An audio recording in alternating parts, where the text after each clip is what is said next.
right, it's January 22nd. This is the Conservation Commission. It's 7 o'clock. And I will read the first of two back-to-back related hearings, and then I will read the other one, which was to start at 7:05. They're interrelated. So, in accordance with Massachusetts General Laws, Chapter 131, Section 40, the Wetlands Protection Act and Walpole Wetlands Protection Bylaw, notice is hereby given the intent of Marco Gioso Jr. to construct a 16-foot access driveway for two single-family residential lots, underground utilities, grading, and stormwater management system within 100-foot buffer zone of wetland resource area located off Winter Street. The application and plans may be viewed at the Conservation Commission office or at our website. Public hearing on this above matter will be held in Walpole Town Hall, 135 School Street, October 23rd. This is a continued hearing at 7:15. All interested persons are requested to be present or contact the agent.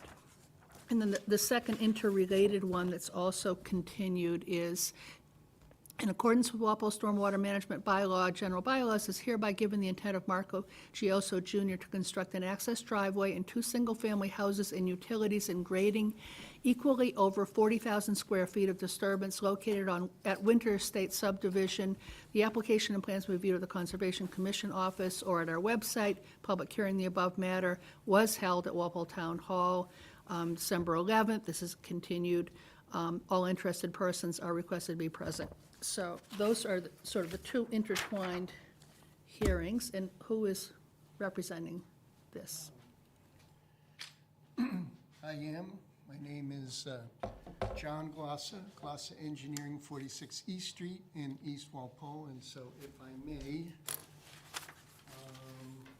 Actually, sorry, Landis, are there any additional things I need to read on this? No. Okay, sorry, go ahead, John. Other than is town engineer's letter? Yeah, do we have a town engineer thing? This is December 6th. January 21st, Carl Balduff, okay, sorry. So we have something from the town engineer dated January 21st, so this is a little update. He says the office received the various plans. Carl says, I have reviewed the revised plans with the agent and have verified the changes and additions. Satisfied, no additional comments. So that's good. okay, so thank you again, John Glassa. So, first of all, I apologize, but the presentation plan still shows the old roadway layout with the cul-de-sac going to the right. But there was a request not only by the Conservation Commission, but by the Planning Board and by the town engineer to flip the cul-de-sac to the other side. And the reason for that is because on the original plan, to get to Lot 2, which is the lot to the right as you're looking at the plan, we had an easement. And it made it sort of awkward because there was a lot of work, driveway crossing, replication area. There was a lot of work that was for the benefit of Lot 2 that was shown on Lot 1, but within an easement. So that can be kind of awkward, especially with the Conservation Commission with getting certificates of compliance and things like that, because eventually, you know, the lots will end up in two different ownerships. So everyone here in the planning board and the town engineer were correct. So we flipped the cul-de-sac. So now it's on to the left of the, as you drive in. And we adjusted the lot line between the two lots. So all of the work that's required to develop Lot 2 will be done on Lot 2. All of the work that's required to develop Lot 1 will be done on Lot 1. So that's just a change to the lot line and to the lot line that essentially defines the right-of-way for the roadway. So we also, because the fire department asked for it, we made all of the driveways and the access road 20 feet wide, because that was their requirement, so we're not gonna fight the fire department on that. It's still 6 feet less than the width of a sort of quote-unquote public street. This will all remain private in the end. But in order to do that, we had to make some, and they're not very much. I know it sounds like a lot, but when you just add that extra 4 feet, it doesn't make a huge deal, a huge change, but just change to some of those infiltration trenches, just some of them are a little bigger, or maybe we had to add a little extra pipe in them or a little bit longer, but essentially they're in the same location. They're, you know, at the same, the same watershed contributing to each one, and especially the ones on Lot 1, because they're broken down. There's 4 of them, because we have some off-site, pretty large off-site area where the houses are on Winter Street that are contributing to those. So we want to make sure that they're in the right location and that they're right size. So we did all of that.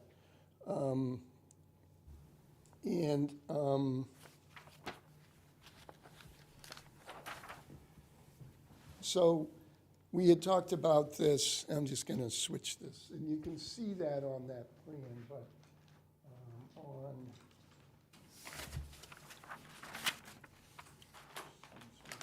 second, These go back and forth, but that's both. if you go to the grading and drainage sheet, So, John, yes.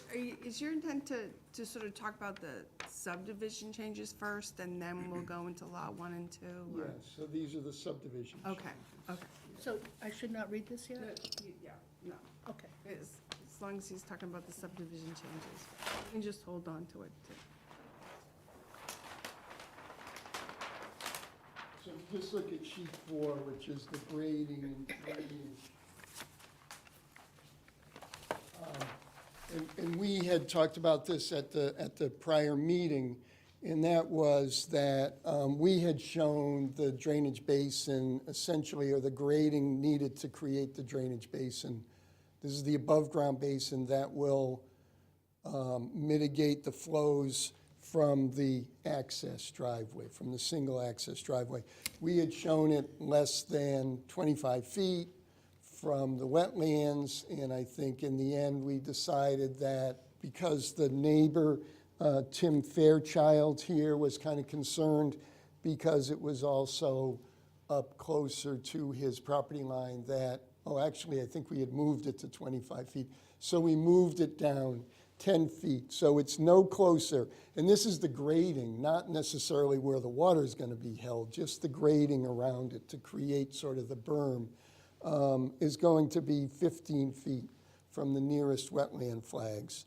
And it'll be 15 feet from Tim Fairchild's lot line.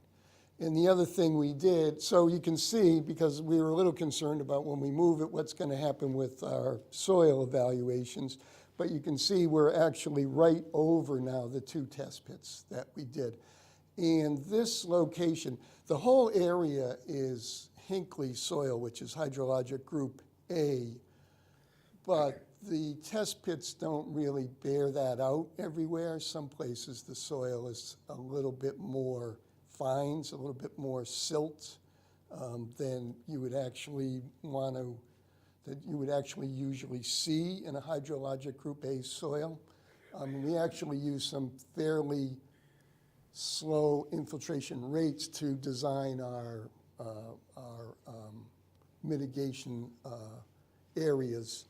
But you can see we're right over the 2 test pits, which is pleasing to me because we don't like to sort of slide these things so far away that we're kind of guessing. And in a 100-year storm, this only has 9 inches of water in it. So it's that, and then that was something else that I wanted to make sure. I think when you have these above-ground basins and they have a lot of water in them, and they're, you know, kind of close to wetlands, they don't really drain as fast as you might anticipate. So we want to make sure the water's not very deep. So in a 2-year storm or whatever, it's probably just the water's going in and going right out. So that was a change to the, and these are all changes to the subdivision itself. And the other change was that there was a request that there be additional TSS removal of fines from the runoff from the street. So we made each one of these catch basins what they call storm scepter catch basins. So they're catch basins that, will take, anywhere from 40 to maybe 55% of the TSS removal, where a standard catch basin's 25. So you've gotten extra TSS removal, and then you get 80% from the infiltration basin itself. So by the time the water gets into the ground, if it migrates towards the wetlands under the ground, but it's going to be free of most suspended solids. So those were the changes to the subdivision portion of the project. Should we consider both of them together, or should we discuss just this one, do you think? What? Well, okay, So you have to sort of open the hearing for the other ones, right? When you're saying both, I think I just opened, the land disturbance permit and the notice, and, notice intent Right. for the subdivision. right, Yeah, well, so the land disturbance permit covers the whole. Yeah. So if you want to talk about the lots, I guess we can talk about the lots I have under to the open land those, I disturbance guess, if we permit. do. Right. Can we just make comments to Yeah, this let's, one first? yeah, sure. Okay, Landis, you have some comments. Well, first of all, I just want, so you walked in with a revised stormwater management report today. Yes, Okay, you're right. so that wasn't included in That wasn't given, Bob's that letter wasn't, that said everything was okay, or had he got a copy of that prior to? I know he's sitting in the room here tonight. So. no, yeah. No, I mean, to be fair to Carl. Oh, there he is there. To be fair to Carl, no, he just got it today if he got it from you. Okay. Yeah, Right. since it came in late Yeah, today, no. it's just unfortunate. It took an extraordinarily long period of time. I can't tell you why, to revise the plans. And I can't do the drainage report till the plans are done because, you have to kind of do it. Well, that just has to be considered in what the commission does tonight, that there's a revised stormwater Yeah, document that hasn't been reviewed yet. And then with the storm scepter catch basins in the basin, who's maintaining that? So it's a private way? right. So it'll be the two homeowners they'll form a homeowners association.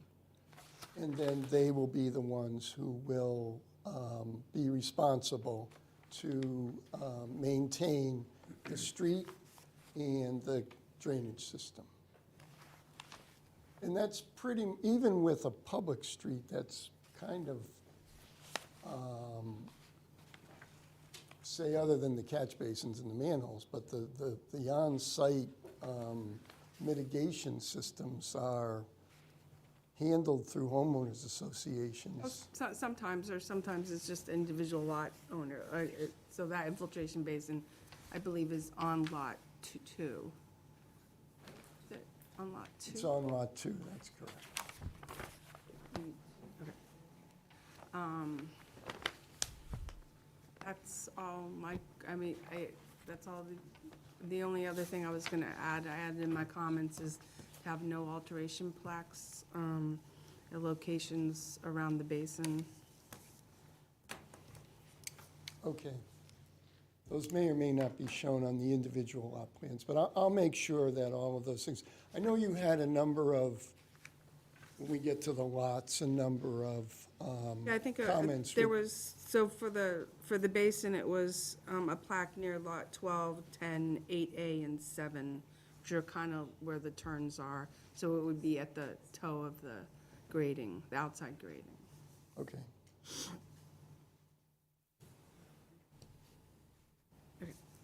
That's my only comments right now for this particular continued hearing. Okay, I think for this hearing, those are some improvements from last time. Maybe if we end up agreeing with this, that it should be under the condition that Carl has a look at the document that just came in. Yeah, But, that's undoubted. And plus, I think, especially when we get to the lot plans, Landis had some comments. And to be fair to Landis and the board, I think when we get there, you probably would prefer, you would, to simply continue the hearing till Landis, until we're a lot closer, I think, on what she's seeing and what she's expecting. okay. That would just be my take from what I read. You want to see if the other commissioners in the Oh, yeah, audience yeah, I'm going in this order. I like this order. Yeah. So I was going You're- first. you're Okay, boss Al, tonight, Al Betsy. next. I don't have any, Okay. Media? No comments. I do have a question. I'm looking at the gradient, and it looks like the storm scepters are they at 198? The rims are at 203 and the inverts are 199.5. And they drain into the basin. Right. It doesn't seem like there's much of a pitch to that. Is that going to be a problem draining to that? The bottom of the basin's 199? The bottom basin's 199. So is there enough pitch for those storm scepters Well, to? they're at 1% pitch, so we provide the calculation to show that they can carry, I think in Walpole, it's the 10-year storm, it could be the 25-year storm. I don't have that right in front of me, but we do a calculation to show that that's There's a good enough pitch to handle it. right. Okay, that's the only question I had. Is there anyone in the audience who wants to comment on this? This is Winter Estates. Okay. So Betsy, maybe I would suggest you just continue it until we get through all of the different winter estates hearings. And then Okay. you decide what you want to do for each Okay, one. Does all that right. make sense? Sure, sure. They're Kind of unusual how they're all. Yeah, I know. So divided. we've got two more Winter Estates to, right? Two more to, no, okay, both are in this single one. Yeah, I would just read the one All right. for lot 1 and 2. All right. In accordance with Massachusetts General Laws, Chapter 131, Section 40, the Wetlands Protection Act and Walpole Wetlands Protection Bylaw, notice is hereby given of the intent of Marco Gioso Jr. to construct single-family houses with driveways, utilities, and grading on Lot 1 and Lot 2, Winter Estates.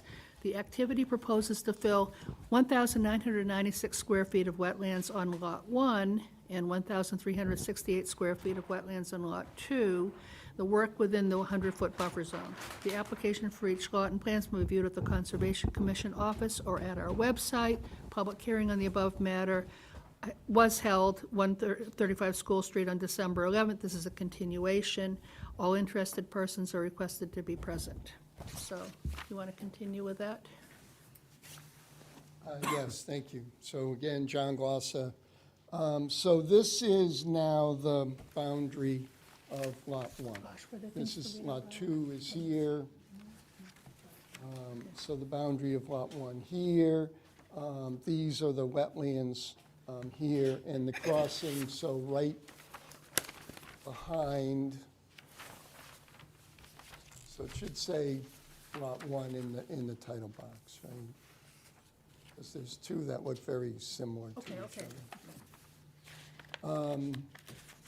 So the actual crossing is this little bit of wetland here that's sort of right behind the house at 215 Winter Street. Again, it's a 20-foot wide roadway. We're putting retaining walls on both sides to sort of reduce the amount of wetland alteration. And we have replication in this location here. These are the infiltration basins that I was talking about to mitigate between the additional runoff from the driveway versus what's there now, which is essentially wooded. The cul-de-sac here and the house here. So, and as I said, the whole watershed, which includes these lots here, is accounted for in the basins themselves. So we identified the watershed, identified the changes in the cover to the ground out there, identified the changes into the grading, and then put all of that into the HydroCAD and come up with a solution which essentially shows that under your land disturbance regulations, right, that there's no increase in either the rate or volume of runoff as a result of this construction. So that's what we did. So they're more than, there's a lower bar, I think, when you're less than 40,000 square feet as far as this. But this is actually run through the HydroCADs to show, again, that the rate and volume of runoff and our design point is the wetland next door, or right here, is that neither one of those are more than they are in the existing condition. And then the other change, as I said, the fire department wants this 20 feet now, or not now, but now, or they asked that this be 20 feet. We put 2 culverts, not that we really expect a lot of runoff through those culverts, but just Landis had a good point, and I've seen it many times. You put one culvert and somehow it always gets in the wrong spot, and the puddle's over here and the culvert's over here. So if we have a couple of culverts and to let any water from the backyards, it's mostly the abutter right here at John Lee, that will allow the water to go through. And I think that's it. It's pretty much the same plan as you saw, except with some sort of improvements that were requested. Okay. So that's Lot 1. Let's discuss Lot 1 first. Landis, do you have comments on Lot 1? Yeah, so one question I had is, what is the grading, say, north, south, east, west of the house? On this side, Corner? Yeah, are you gonna grade, or are you gonna leave that slope, the grading, existing grading, and the house is just gonna be set into it, or? well, the top of so the grade right here is 208, and the top of foundation that we're predicting is 212. So there'd be 4 feet of concrete showing there. So we're not really showing any changes at that location. The backyard's still gonna be flat? The backyard is level because it's 210 all the way across here. So there's actually a little bit of fill from about here down, from the 210 contour down for the backyard. So I know we discussed earlier in emails that, like, one of your other sheets has, and I can't remember if it's Lot 1 or Lot 2, but I don't think it's both, has a table for the replication area, but there's no detail of the replication area. No, So, yeah, my right. concern is that that needs to be developed a little further. Yeah. For grades in connection to a hydraulic connection, the amount of plants and location. I think you had like 16 shrubs that didn't seem Yeah. like enough, and then some plugs, so.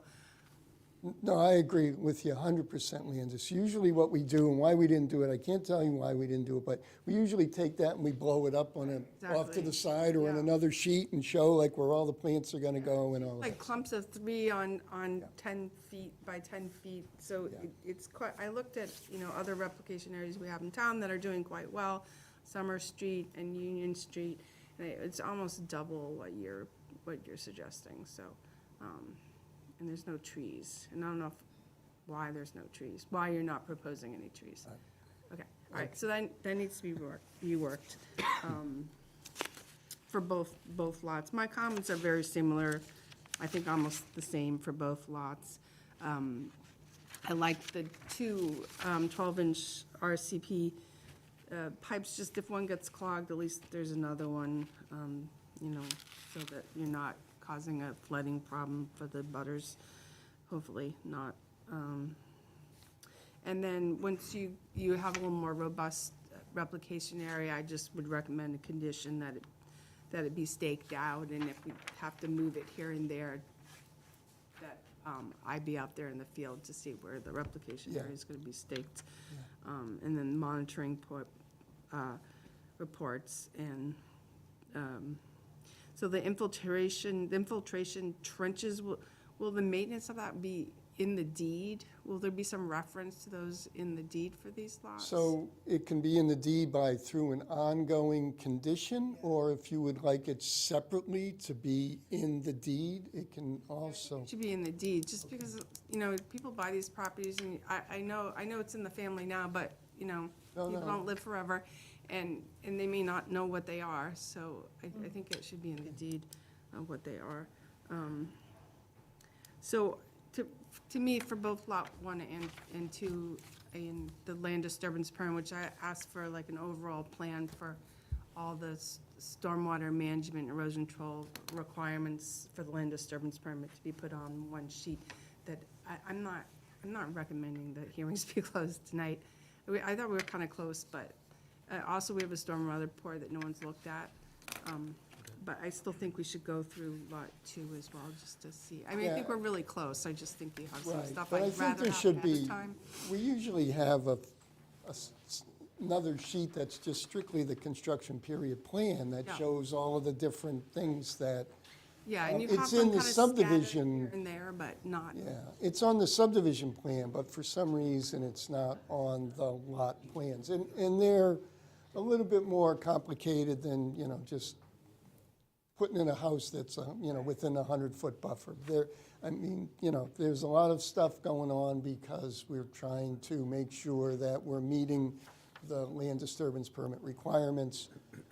So, there is quite a bit of infrastructure. So it probably should have another sheet to both of the lot plans. So, Just show one sheet for the whole parent parcel, where, how you're handling the construction period stormwater, the phasing of clearing, stockpiling areas, Right. everything. I'm assuming that it's probably all gonna be done at once. yeah, you shouldn't assume that, though. I understand what you're saying. So we're gonna make one for the land disturbance permit for the whole thing, but we're also gonna make individual ones because it may be different people, and they might, it's better just to have it's better to have the belt and the suspenders, I think. All right, so, I'm not trying to drag this out, but I would rather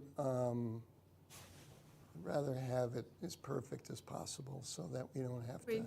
have any problems and when we get contractors starting. So it's pretty clear what everybody needs to do when they get to that point. Okay. Want to move on to Lot 2? Or you Oh, wanna okay, go- let's do Lot 2, and then we can, yeah, sure. You want- I'm sorry. No, let's do Lot 2.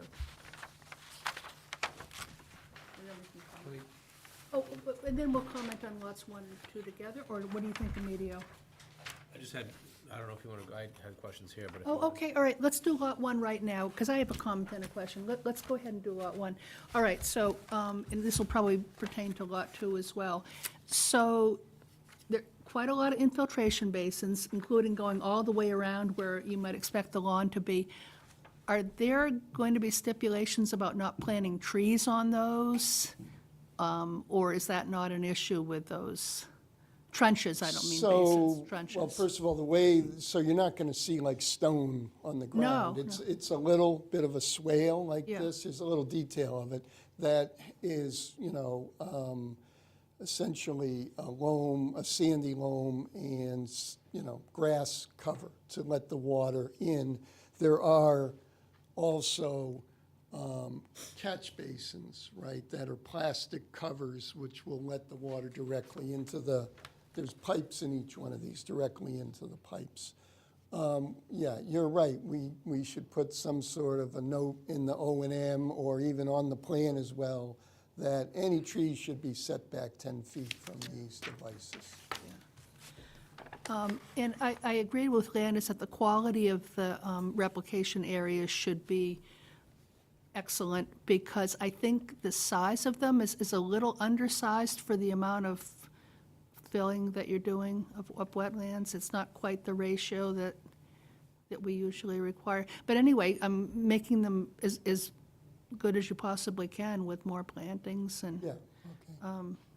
showing us the plan Yeah, of how they're gonna go there in. should have been a detail of that, Yeah. which, What Betsy's Slipped. referring to is in the bylaw, it's 1 to 1.5. yeah. Right.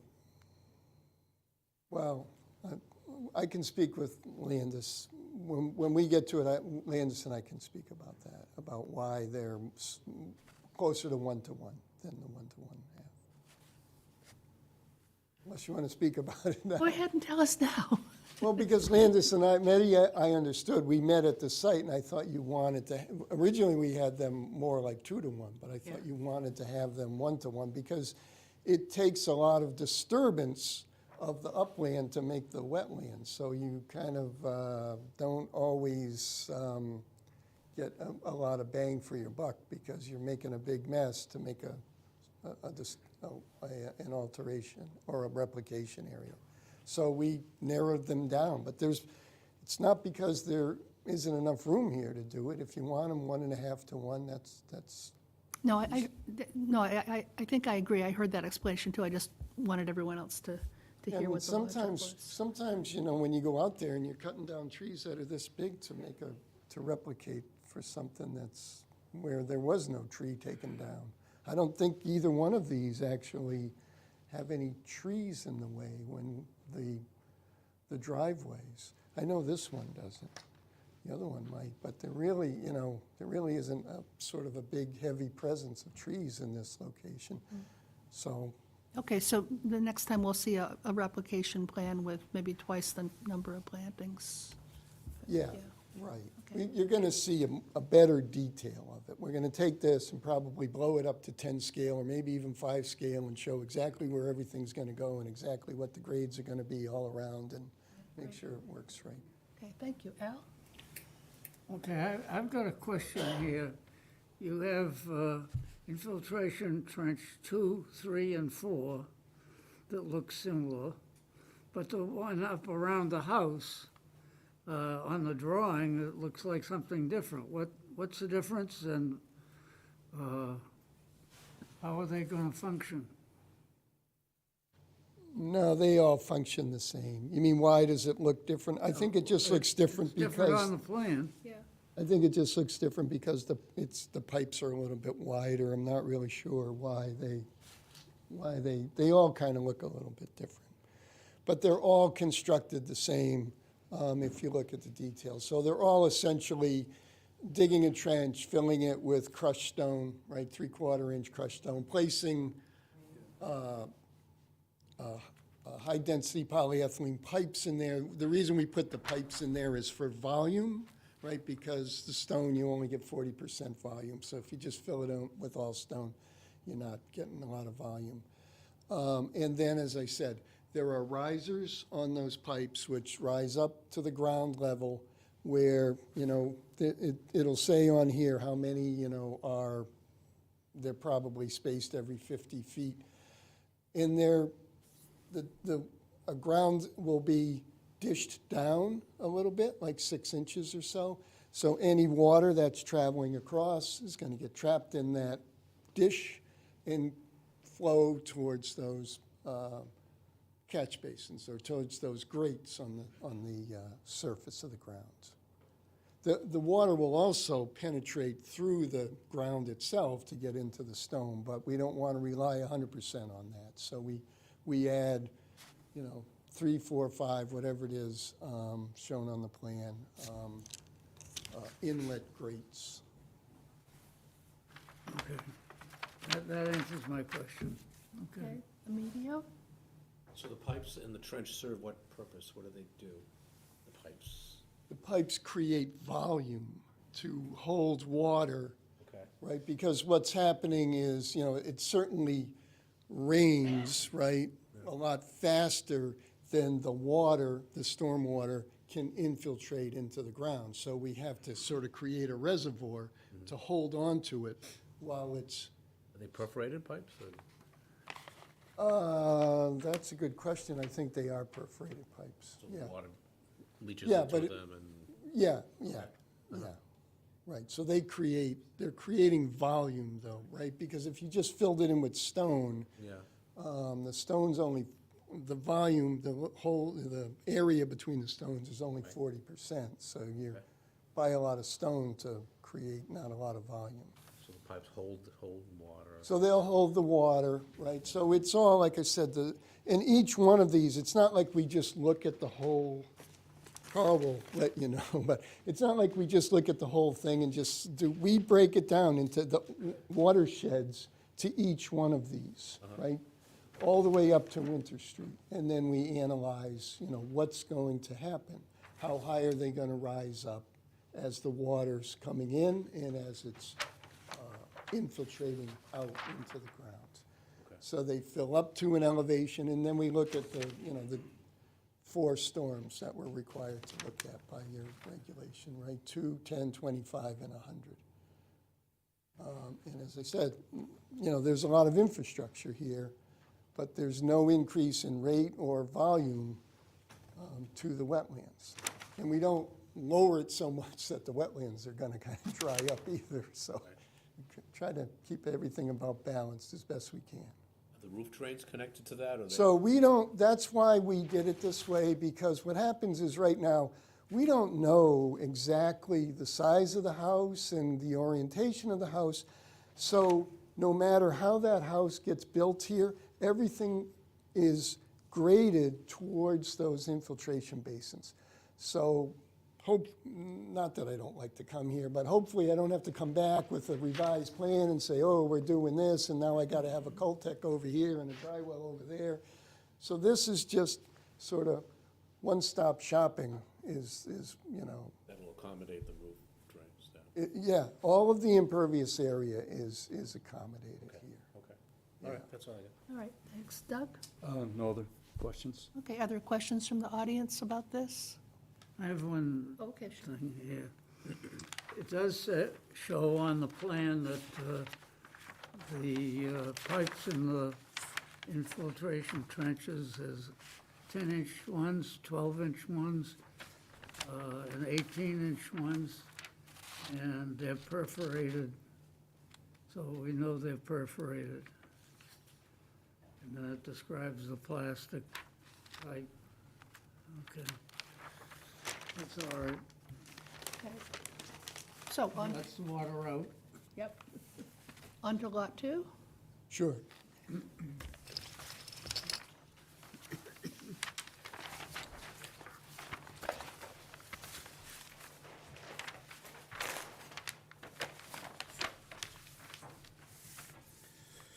Okay, so I know, you've seen it again, but, so here it is. As I said, you can see on the left side, we moved the lot line so that all of the work needed to develop Lot 1 is going to take place on Lot 1. There's no work on Lot, all the work on Lot 2 is, that needed to develop Lot 2 takes place on Lot 2. So there's nothing on Lot 1 that needs to happen. There's a crossing here right at the end of the cul-de-sac. Again, this driveway now 20 feet wide, 20-foot turnaround, and then the driveway to the house. This is the house here. And again, we have infiltration trenches essentially at the limit of work. So this is lawn here, here, pavement here, rooftop here, and it's the same design as Lot 1. A little bit smaller, a little bit simpler because we don't have any off-site water coming onto this lot, onto the upland portion of it. This topography here is a little bit different. It's, you walk in here and you walk across the wetlands and all of a sudden it just jumps up about 10 feet or so, 10 or 12 feet. It's kind of like an esker, if you know what an esker is, a thing that was left under a glacier. It'd be a small esker, but, that was washed out. And it is kind of gravelly soil, So it's just steep slopes down to the wetland on all sides for the most part, and just sort of jumps up about 12 feet or so above the wetland. So there's no way water can come from some off-site area because this whole upland area is well below everything around it, or well above everything around it. So it's a little bit smaller. We don't have to deal with that off-site component. And I guess other than that, we put, the two culverts where we're going to have the crossing. So it's kind of flat here. We think the water actually runs this way. It's all kind of by the topography going off of that. So, but we're putting the culverts in level so that any water rises up on either side, it's going to flow out through to the other side. And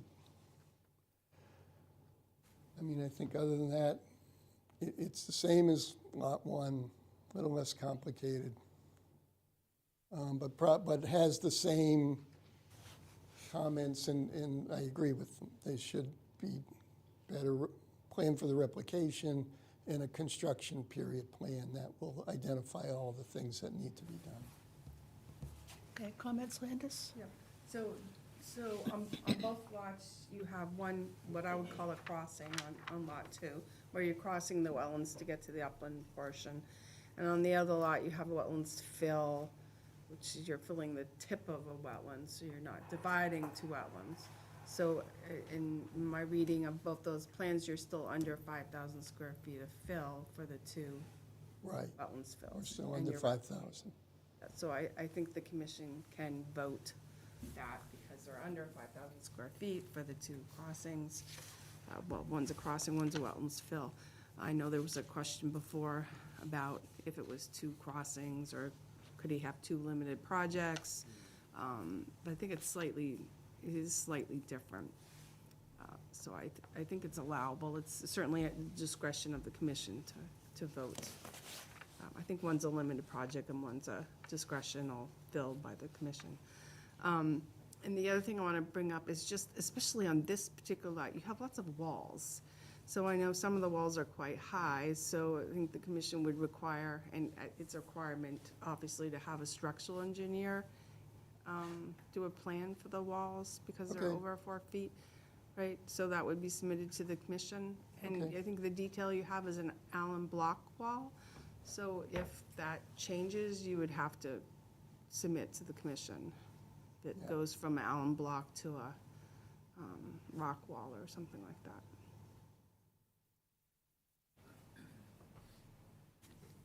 Yeah, I think the higher walls are probably what these stone-strung walls, which are bigger than Allen block. They're 44 inches wide and like 1.5 feet high each block. Stone so. structure, or, It's a concrete wall, but it's a fairly simple, it's not inexpensive, but it's fairly simple construction.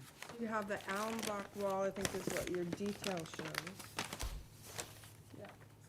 Yeah, let me, How wide are the ones that you're referring that- to? Are they wider than the they're average? Allen block are 1.5 feet, the stone strung are 44 inches, so they're almost 4 feet wide. Okay, so yeah, I think we need a detail of that, yeah. Yeah, I'll consult with Gioso and we'll have a good detail, Okay. okay, by a structural engineer.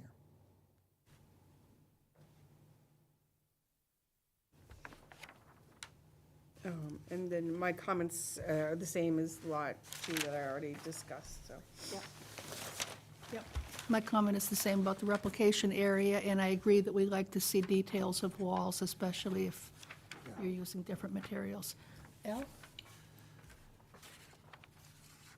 This wall,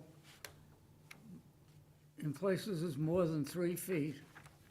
Does that require a fence on top of it? Yeah, I think it shows a fence on the wall, but I didn't get that impression, but my understanding is that you have to have a fence on top of a wall that's more than 3 feet.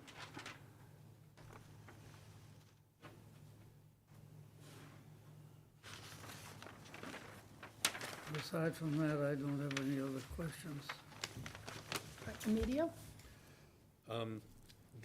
So there's a wetland crossing there? Yeah, right here. See this area? So right at the end of the cul-de-sac. Right. Just right there. You're not, So- you're not filling any wetland, are you filling wetland there, or Yes. you are? Okay, is there a replication for that? Yeah, and then the replication is right here.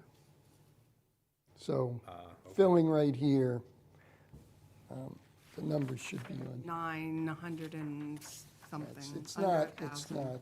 Wetland okay, I didn't see that, Right. okay.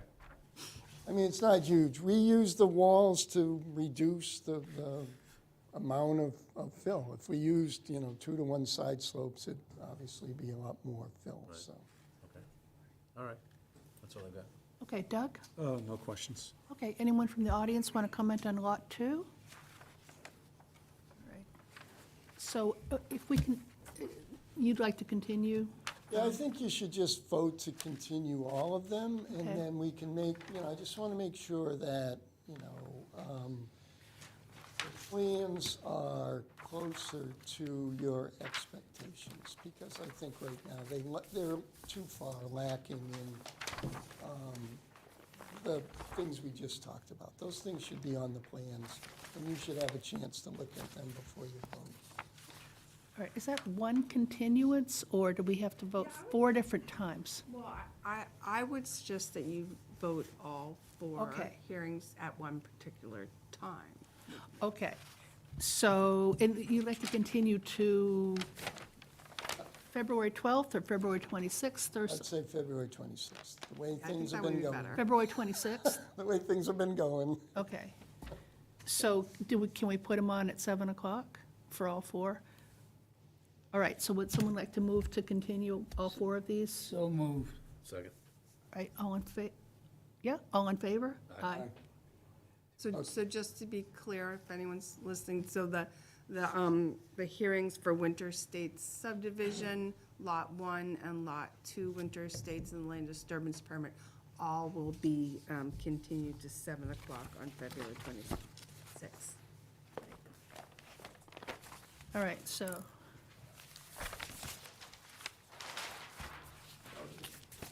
Great, thank you.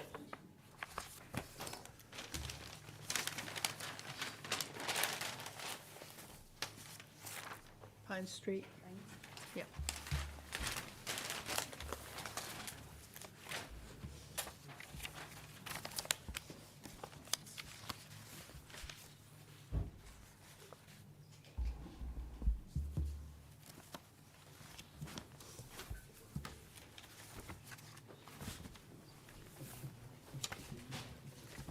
Okay. And you just have the Board of Health have the Oh, okay. and then Carl is here. So Okay, Carla's here, yeah. All right, it's 10 minutes to 8, and we have our next hearing. In accordance with Massachusetts General Laws, Chapter 131, Section 40, the Wetlands Protection Act, and Walpole Wetlands Protection Bylaw, notice is hereby given of a public hearing for the intent of the town of Walpole, DPW, proposed plans to replace the Pine Street culvert over the School Meadow Brook and associated bordering vegetative wetlands. Notice of intent applications and plans can be viewed at Town Hall, Room 212, 135 School Street, or at our website. Public hearing on the above matter will be held in person January 22nd, beginning at 7:20 here. All interested persons are requested to be present. So representing, here we go. Paula Thompson from Beals and Oh, I'm Thomas. sorry, can I just read something from Board of Health? Board of Health voted 4-0-0. The board has no comments or concerns at this time. Okay, now you may. for anyone who's in the audience, it's freezing. It is 68 in here. I have the heat up to 75, but apparently it's not working, so I tried. That's all right, we're used to this now. Okay, go ahead. Paula Thompson from Beals and Thomas. We're the civil engineers for the town of Walpole, and Carl Baldoff is here with me to discuss the project as well. This is the Pine Street culvert. It's on the curve of Pine Street, just north of Ganawat Pond. The culvert is in an old stone culvert, and last April, it failed, and the road actually collapsed in this location. The DPW had gone out there, they took a look at the culvert, it was still passing water, so they repaired the roadway only and didn't touch the culvert at the time. We didn't have a lot of large rains last year, so there was no issues with water flowing through the culvert of School Meadow Brook all of last year. But knowing that storms are getting stronger, the town is proposing to replace this culvert with a larger culvert that is designed for the 100-year storm, the anticipated 100-year storm flows. We had gone out there in October of last year. Our wetland specialist flagged the bordering vegetated wetland, the bank flags, bank full measurements. We have. What number are you on, by the way? Oh, I think we got it, maybe C21 or something? Yeah, C okay. 2 point. Did you bring a board? Or, Yeah, would you like? yeah, they like when you point to the areas you're talking about. But you do have to talk into the microphone, so.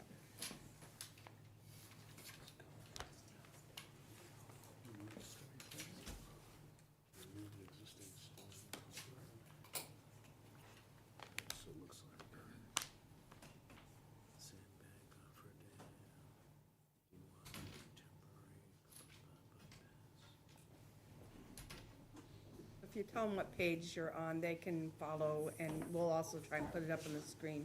You do have to grab the microphone and talk into it.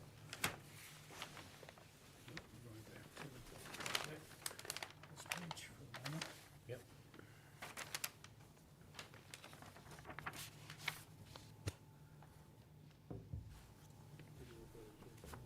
All right, that's better. So this is called TP1. This is the existing conditions plan. So on this plan, in color, you can see the different resource areas. The bank flags are black, the BVW is in a light green color, and then we have a 100-foot riverfront zone. Your flood line is in pink, and the buffer zone is actually way outside the project limits. The existing culvert and stream are in blue, and this is Ganawat Pond, just down here to the south. And water flows from Ganawat. There's a weir outlet in Ganawat Pond, and then it flows into School Meadow Brook that gets wider as you go north.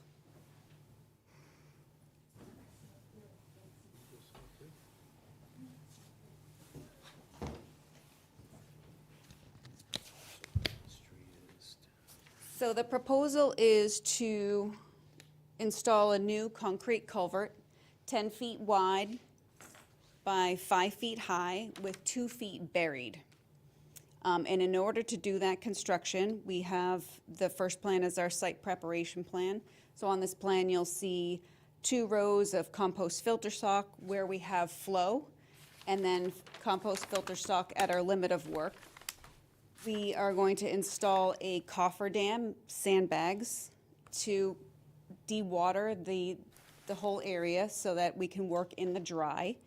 And we have 2 ways of doing that. One, the cofferdam, and then a pump to keep it dry, and there would be a dewatering containment area. There's a filtration on the end of that so you don't get sediment that would go into the brook. And the other option, that the contractor could install a temporary bypass. They could do either or. We're permitting both options so that we can see what works best during construction. The other thing you'll see on this plan is in the roadway there is a gas line, a sewer force main, and a water main. I don't know if any of you have seen the Washington Street culvert replacement, but what they did on the side and what we're going to do here is take those utilities outside the roadway so that we have a clear area for the culvert construction.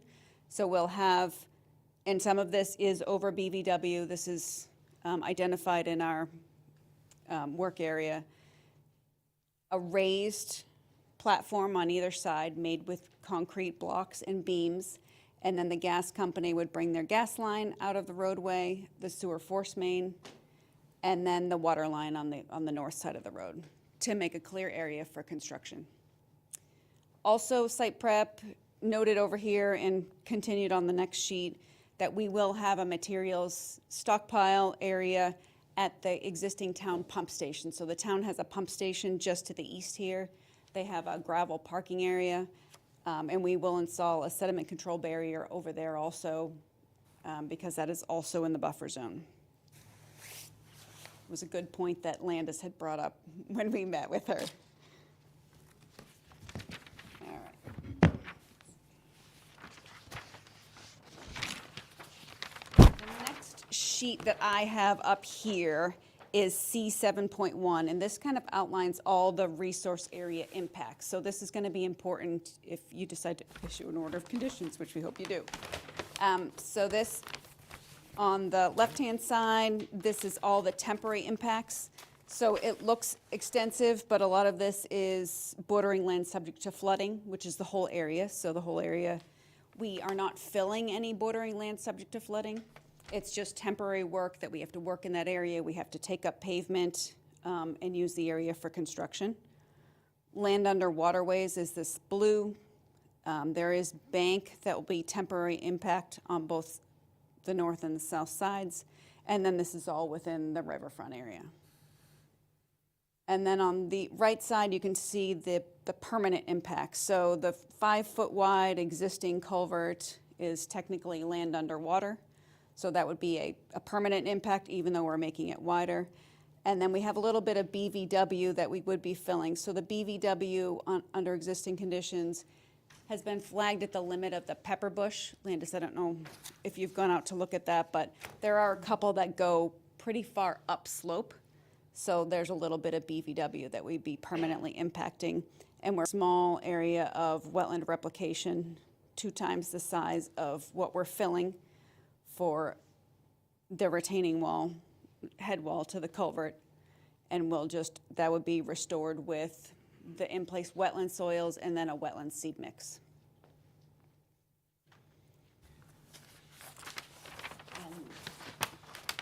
The next sheet, this kind of is showing all the work that is proposed, gives you a good understanding of where the culvert is located and how we're constructing this.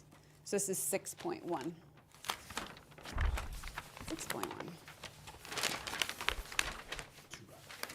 So as I mentioned, it's a 5-foot high, 4-sided concrete box culvert. It's 5 feet high, and we'd be burying 2 feet at the bottom.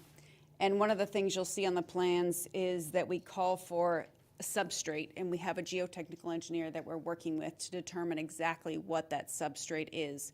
And the important thing about that is we want to make sure that the velocities coming through aren't going to wash everything out from underneath the culvert. So they are looking at some type of riprap. We have the weir coming right out of Ganawat Pond, and it immediately goes into the School Meadow Brook channel. It increases velocities, so we probably have some riprap through this natural substrate and then some riprap through the bottom of this.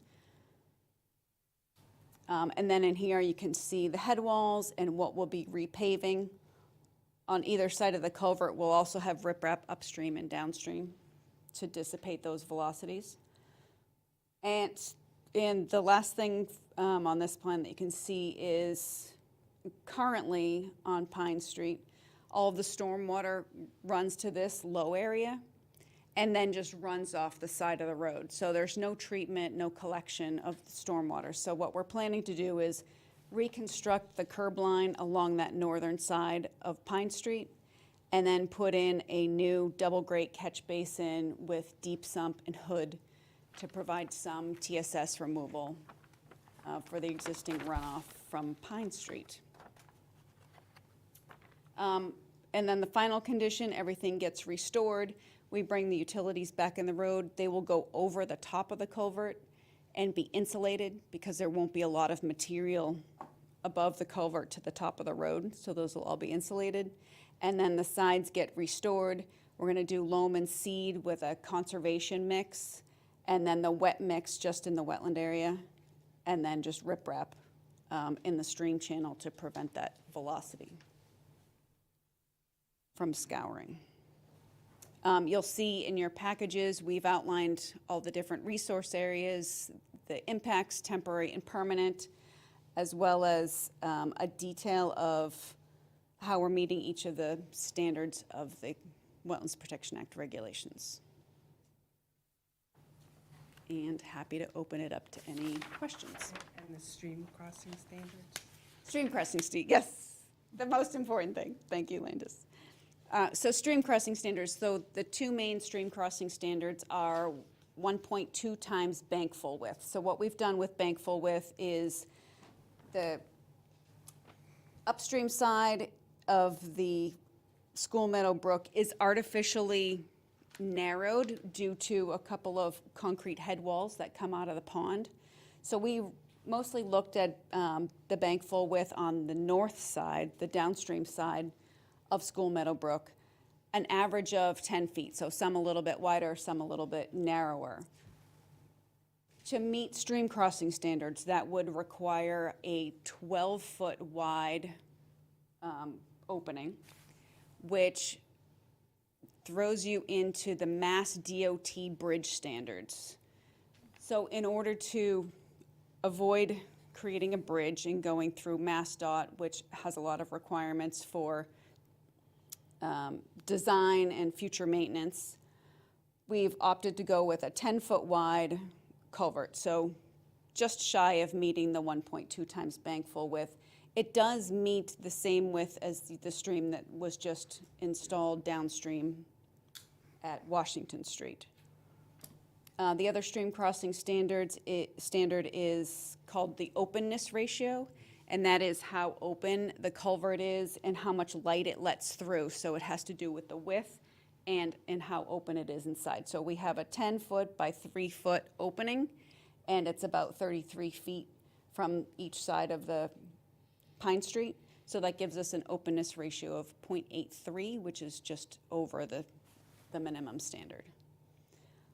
Additionally, now that Landis reminded me of all this, we looked at the FHWA requirements for critter crossings, so to allow small terrestrial animals to cross. If this culvert were to be full of water, we have a small critter crossing that's a 12-inch diameter HDPE pipe to allow them to be above water and cross the road without going over the road.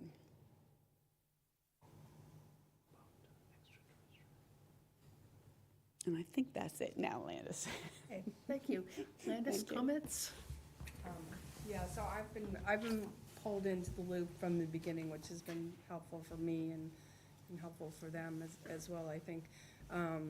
So just my understanding, when you don't have that 1.2 bank full ratio, so that means that you're sizing the culvert so you can put it over the stream bank and then have 10% on either side of area that's technically upland. It's good for critters. It's also so that the bankful can flow through its natural stream bank. And you can't do that because of the requirements of the bridge. But does that also tie into what you were talking about earlier as far as the substrate inside the culvert? Since you may have it full, you want to make sure it's not rushing through and pulling everything out. So that's the importance, because you don't have that 1.2. Yes, exactly. Given that the channel is narrower on the upstream, we may see during low flow that it is not flowing the full width. And there is some upland area on either side of where the stream channel is flowing. But just based on the calculations that we're required to do, it would flow the 10 feet wide. And the existing culvert now, it's an old stone culvert, is it, I'm going by memory because I couldn't find it in your plans. Is it 4 feet now? It's relatively It's small, about or- 5 feet wide. Some of it has collapsed, but it's old stone, so you don't get a good dimension on. So you're going from 5 to 10 feet. So Exactly. it's a really good upgrade. Yeah. So those are just kind of clarifications that I have. Okay, yep. No comment? Al? No comment. Video? When's the timing of this project? Yeah, so the plan is, after we are before the commission, we have to go for our Army Corps of Engineers permit, so we'll do that at the same time, and then we're gonna start the bid process probably in February. And then we'll work and we'll do all pre-construction through the springtime. So order all of our materials, get the culvert ordered, and then hopefully start, and any road closings that are needed, do those in the summertime when we don't have bus traffic. And we're also drier for the stream channel work. So the duration will be during the summer months. During the summer, and then restoration probably will happen through the fall and pave by November. Long-term Right. project, yeah. Okay, that's all I've got. Hey, Doug? During the construction, if I understood you have to relocate the forced sewer. That's interruption to the existing sewer. How do you prevent sewer water from spilling into the stream during that project?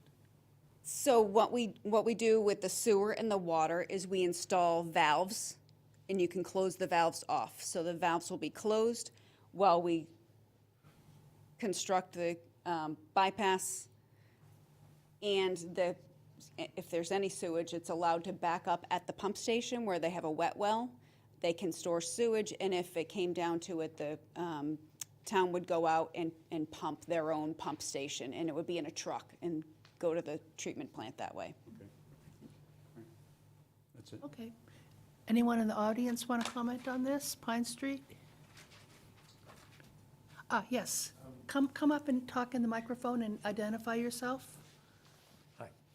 I'm Bob Atwood, one of the board members at Brookside, and there's a little piece of our land that would be used for the project. So I guess my concern is the disruption factor, and we talked a lot about this, and knowing that it's as short as possible in terms of shutdowns. And then that also includes concern about the utilities. The gas, I'm not sure where our gas comes from. Does it come in through this area, or is it up more coming in off of South Walpole? There is a gas main in that street. I don't know if it's connected in Sharon so that you're fed from both sides or not, but you're definitely fed from this side. And they'll have to maintain service. So the gas main will be bypassed as well as the sewer main. We don't do that. That's done by the gas company, so that's a separate it's a conjoined but separate operation. So there'll be coordination with Eversource Gas, and that was all done down on Washington Street because they could not live without that gas main functioning, so they moved it over to the side and then put it back in the road when it was done. That was one of the difficulties with the schedule on that project. We certainly learned our share of things with that project, but that will allow continuity in gas service. So I guess really the issue that we've talked about, and we'll do some more talking about, is the duration of road shutdowns. Because that's a main road for us, and there's a lot of traffic on it. So if you could widen Pine Street while you're at it, that would be a big plus. But I'll give up on that. Thank you. Any other comments from the audience? Mike Bogart, 18 Fillmore Lane. I'd like to know on the length of the work area on Pine Street itself.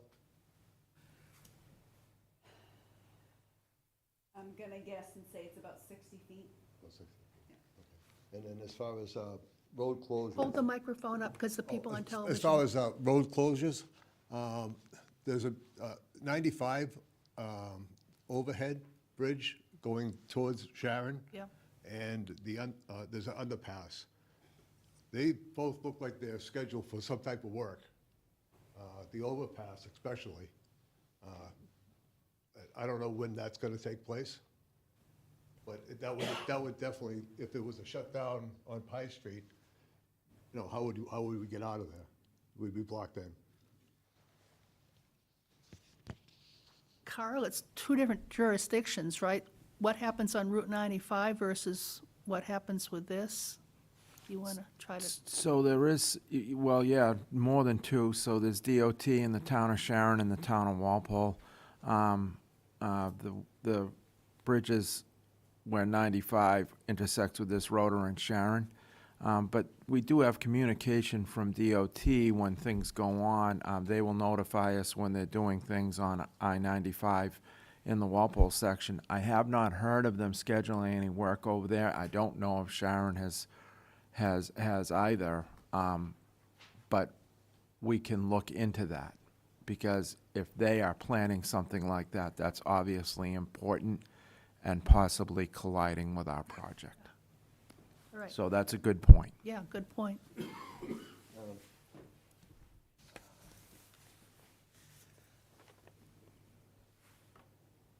I think that's it. for Okay, me. thank you. Anyone else from the audience have comments?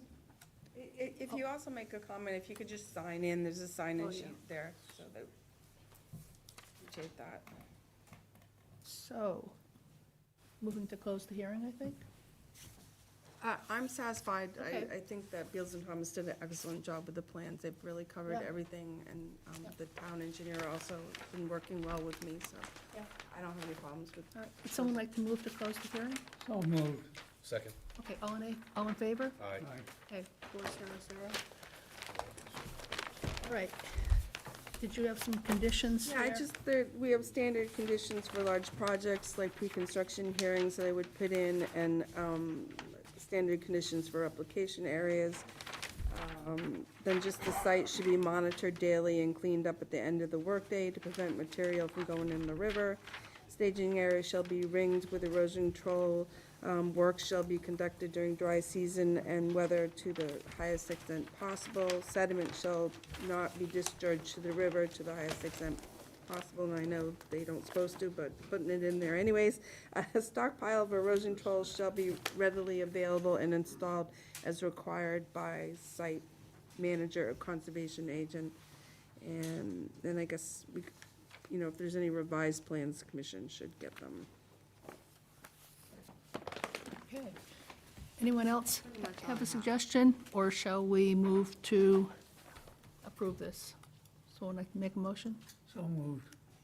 I'll second that. Okay, good. All in favor? Aye. All right, Aye. 400.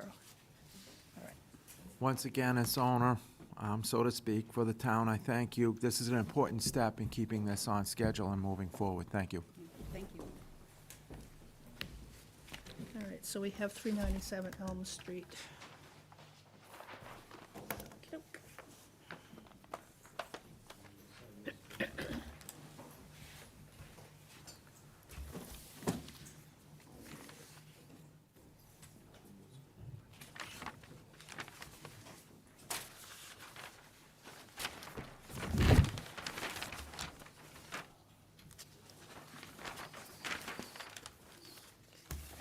All right, yep. Two notices? No. Okay. Okay, and then we have a comment, okay. All right, it's almost 8:15. In accordance with Massachusetts General Laws, Chapter 131, Section 40, the Wetlands Protection Act and Walpole Wetlands Protection Bylaw and the Stormwater and Erosion Control Bylaw, notice is hereby given of a public hearing for the intent of Jeff Robeson to construct proposed Roger Turner Trail subdivision with roadway, associated grading, utilities, and stormwater management located at 397 Elm Street within 100 feet of bordering vegetative wetlands and an unnamed stream.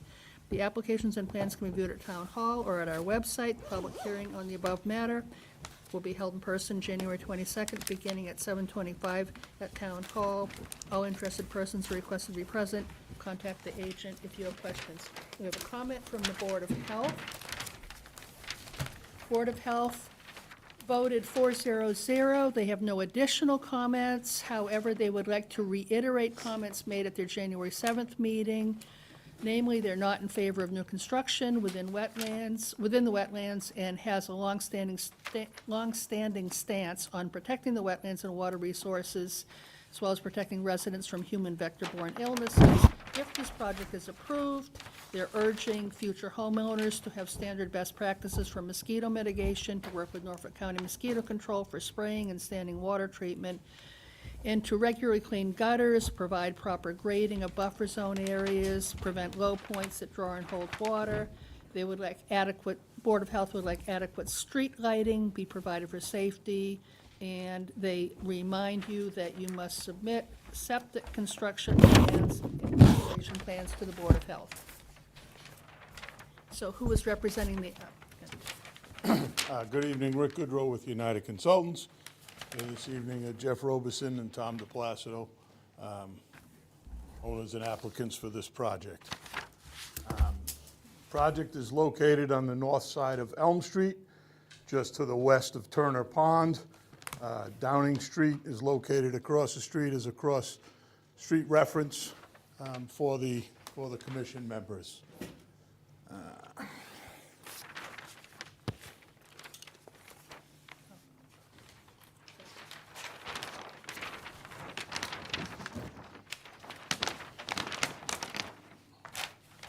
The site is currently developed with an existing single-family house, an existing garage, an asphalt driveway, a gravel shoulder to the asphalt driveway, and then that gravel driveway extends out into the rear portion of the lot with a turnaround outside wetland jurisdictional areas.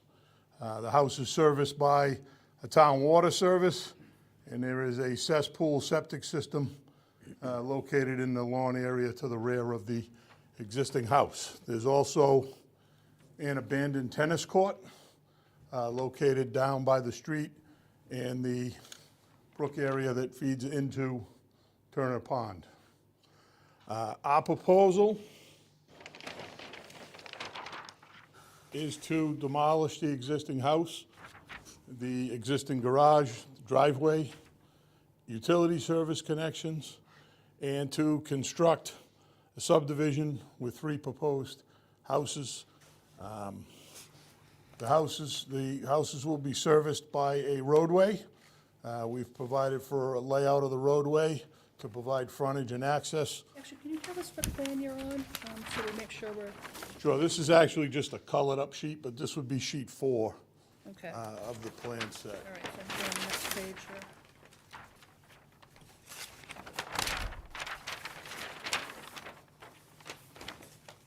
Grading and utility sheet. Not quite. This says 4 of 9. Is it this one? No. Yikes. Sorry, Patrick. Number 5, I apologize.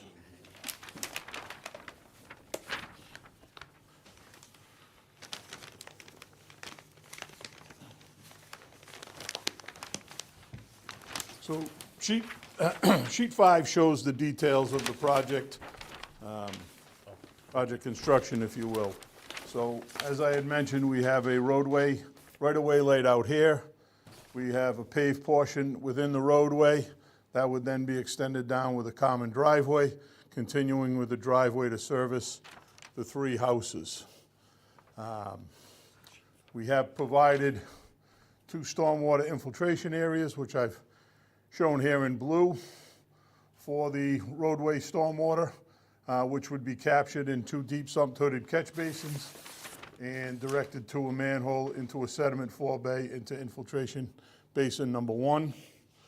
Secondly, some of the sheet flow from the site would be captured in 2 trench drains and then directed into infiltration basin number 2.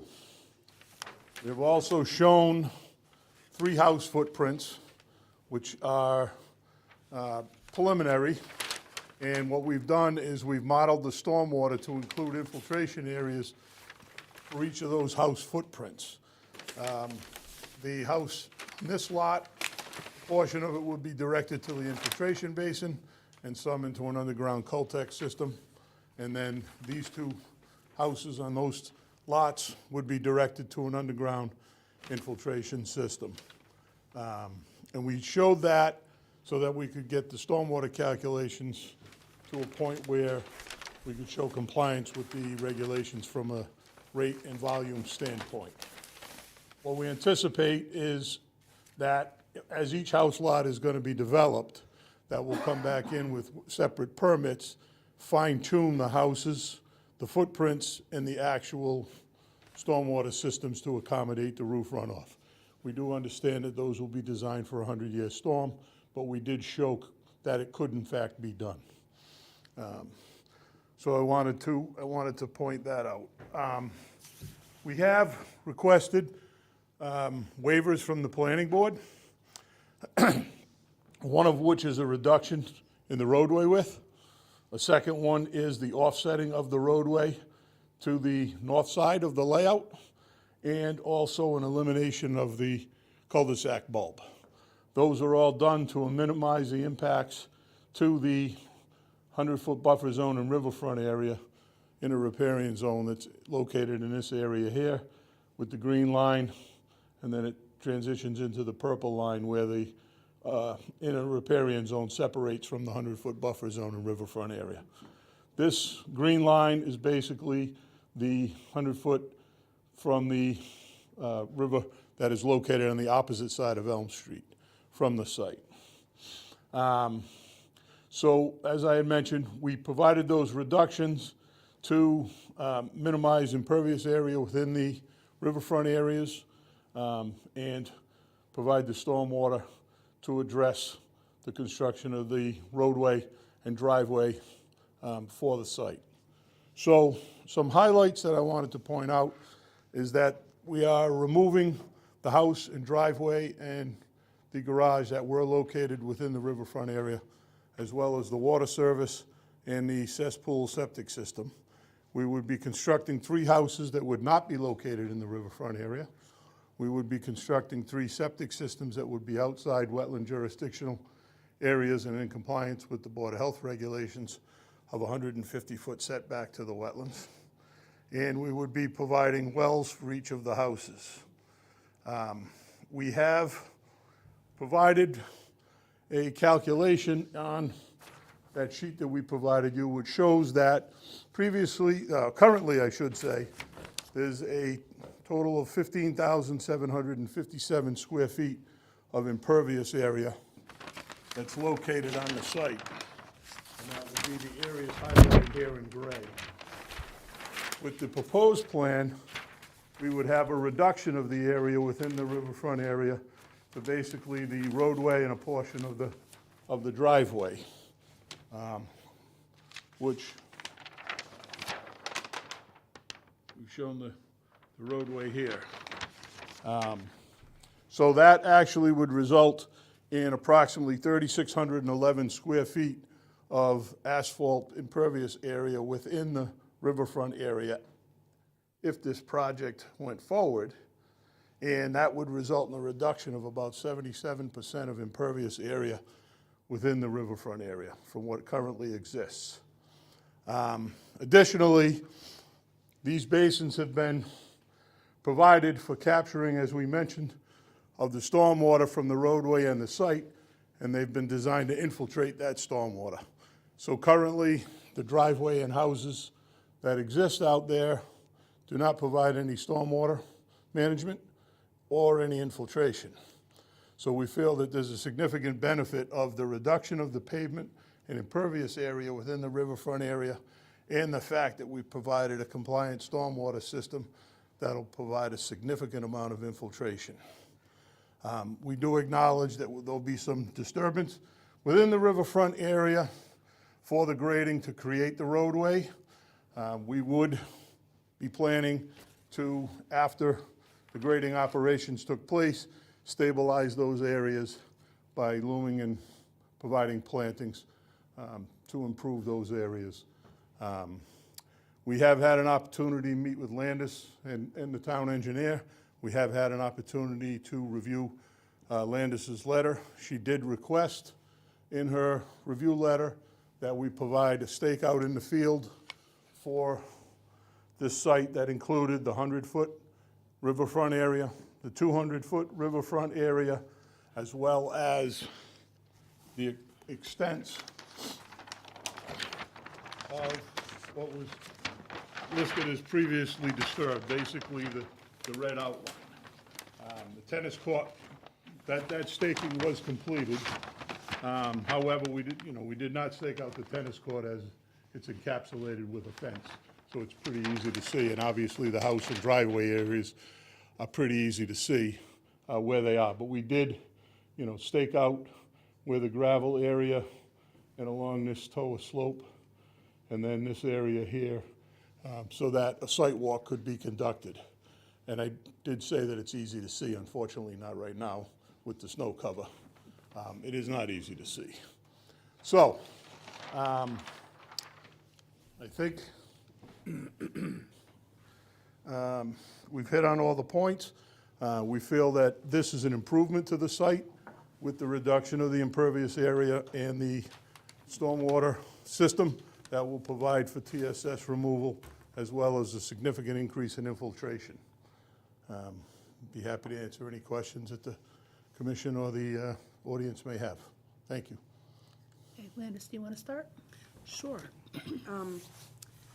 So the packet of information that was submitted, there's a riparian analysis, and there's sort of 2 points that the applicant has made.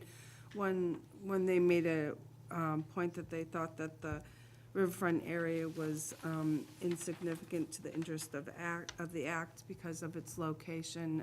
Part of the river is actually on your side. It's the extent from 27 to the pond is a river. So that part is on the lot side of 27. The rest of the river is on the other side of 27.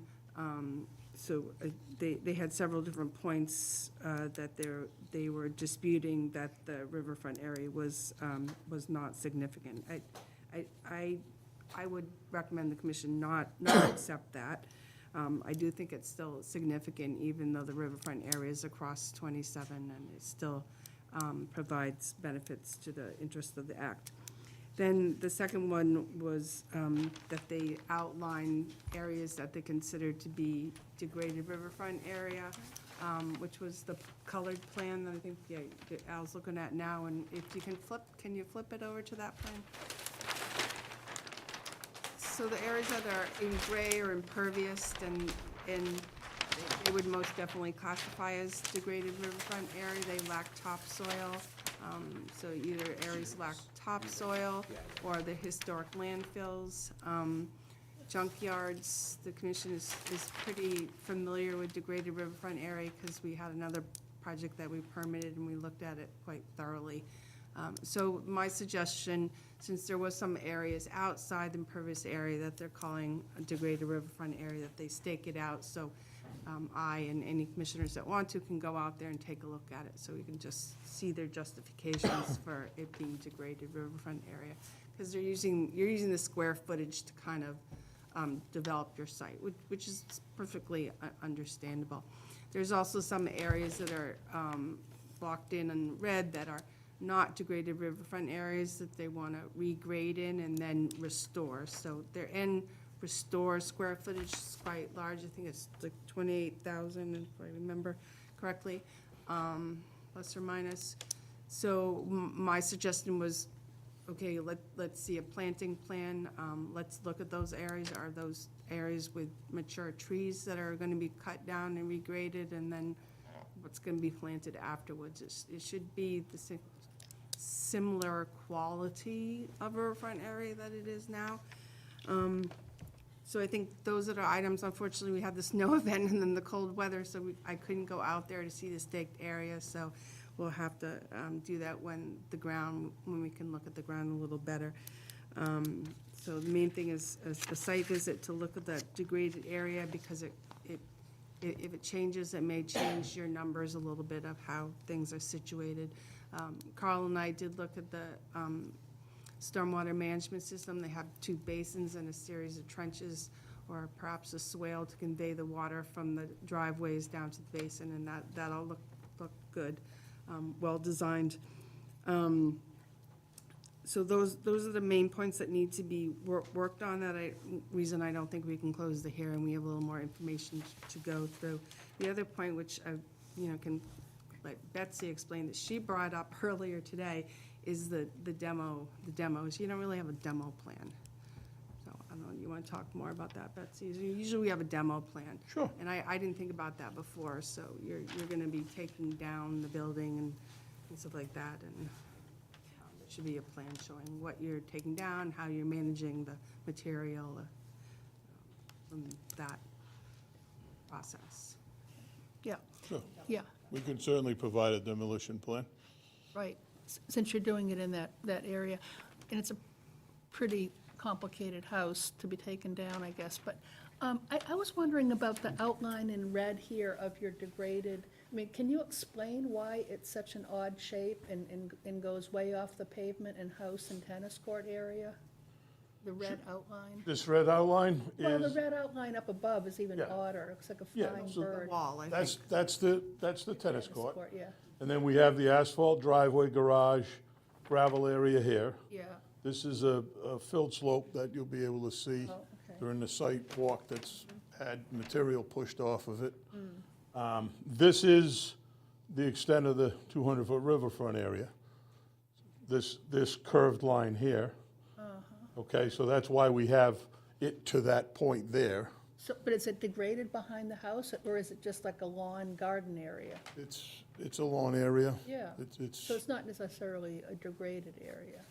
yeah, I mean, there's a cesspool, there's, retaining walls, walkways, patios, things of that nature as well. And then this was an old driveway with a retaining wall located at it. So again, I think a site walk would be helpful to see these areas, but that's, to answer your question, how the figure came about. All right, thank you. Al, you have a comment? I assume that the demolition will include the sheds there, or if you call them outbuildings or whatever. Yeah, there are a couple of sheds located outside of jurisdictional area, but yes, they will be included in the demolition plan. But within the land disturbance area, so that is our Yeah, jurisdiction. and I'd like an Correct. explanation of why you're leaving the existing tennis court. The existing tennis court, again, I think it'll be helpful during the site walk, but the existing tennis court, surface material seems to have been removed previously. The fence is still there, but it's revegetating itself quite nicely. So it's not as if it's an asphalt tennis court that's there.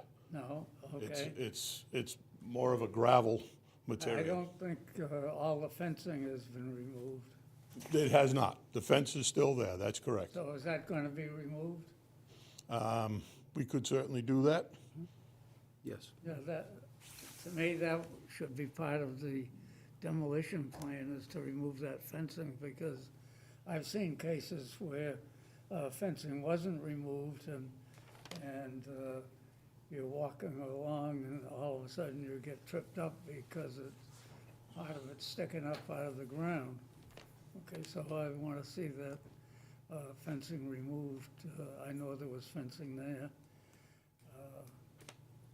I didn't know the asphalt pavement had been removed, but if it hasn't, any existing parts should be removed in the demolition part. I would think that could be part of your restoration of the riverfront area. You take the fence out and anything else you can dig out of that area, but leave the vegetation, could be part of your riverfront restoration. Really. Definitely, I think that's an important part of a restoration plan with it, and I think that if we can walk those areas and we can really closely look at what needs to be done and protect what vegetation is there as well. You see, I know that tennis court was used because I was there when it was being used, so I know of it. And you mentioned, I think, something about the stone walls at the entrance, where it goes uphill from the street. What's the plan there? For the stone wall, there is an existing retaining wall located along the street. Portion of it would be removed for the creation of the new driveway. Okay. Is that a historic road, Street? You have to double check. You mean a scenic road? Yes. No, it's not a It's not a state numbered scenic highway. road. I don't believe it is, but I can double check. No, I'm real sure it's not. But it is a house that probably the Historical Commission has to do a look-see on. We already have approval from them to demolish it and a demolition From the permit. Historical Commission? Yes. Oh. It's in pretty rough shape. Now, when I looked at the driveways, or whatever you want to call them, roadways that get to the 3 lots, does the plan meet the fire department requirements, or is this going to be changed when the house lots come before us? What's going to happen there? Because those strange shaped driveways, I'm not sure a big fire truck could get around them. So, the fire department has made some comments with respect to this project, one of which is that they wanted the roadway / driveway to be 20 feet minimum in width. This section, both sections are 20 feet in width. They had concerns about the grade. They wanted to receive confirmation that the grades did not exceed 10%. The steepest portion of this driveway is around 7%, with most of it being 6% or under. So we've accomplished that. And then lastly, they wanted a turnaround, which we've provided here, and they could actually turn around the fire trucks in this location as well. So we're going to be providing them in our responses with the turnarounds at these T locations for their fire apparatus, in hopes that they're satisfied with that. We do acknowledge that we don't have a conventional cul-de-sac within the roadway, but with the position of the house and where the fire trucks would need to get to, we thought it more appropriate to provide the T turnarounds for the fire apparatus. Yeah, I was concerned, the last house on the driveway there. That's because, we still have the pond nearby, and I don't want to see a bigger expansion necessary to turn around some of these big fire trucks. So, okay. All right, Medio? I have no questions right now. Doug? Not at this time. Okay, I have a follow-up question. So the Historical Commission actually met and had a hearing? We put in for demolition permit with the building. Oh, okay, the building department. inspector then has to alert Historical Commission, who then has to have a hearing. And they might want to do a walkthrough and take photographs, just to document it, because it's an historic house.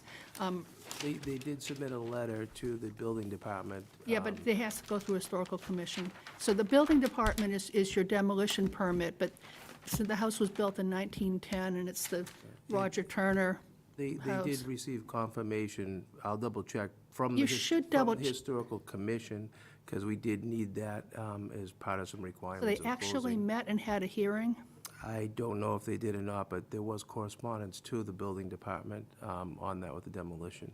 But with what you're saying, I do respect the fact that it is a historical house, and I'm more than welcome if anybody in the Historical Commission wants to go in and take pictures or remove certain artifacts or anything else, or anything with it. Walking through it, it's not in great shape with that.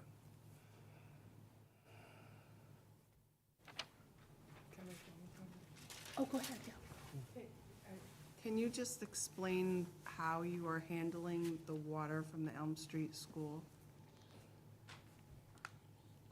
So, I don't have the watershed map with me, but this parking lot area here has sheet flow towards our site.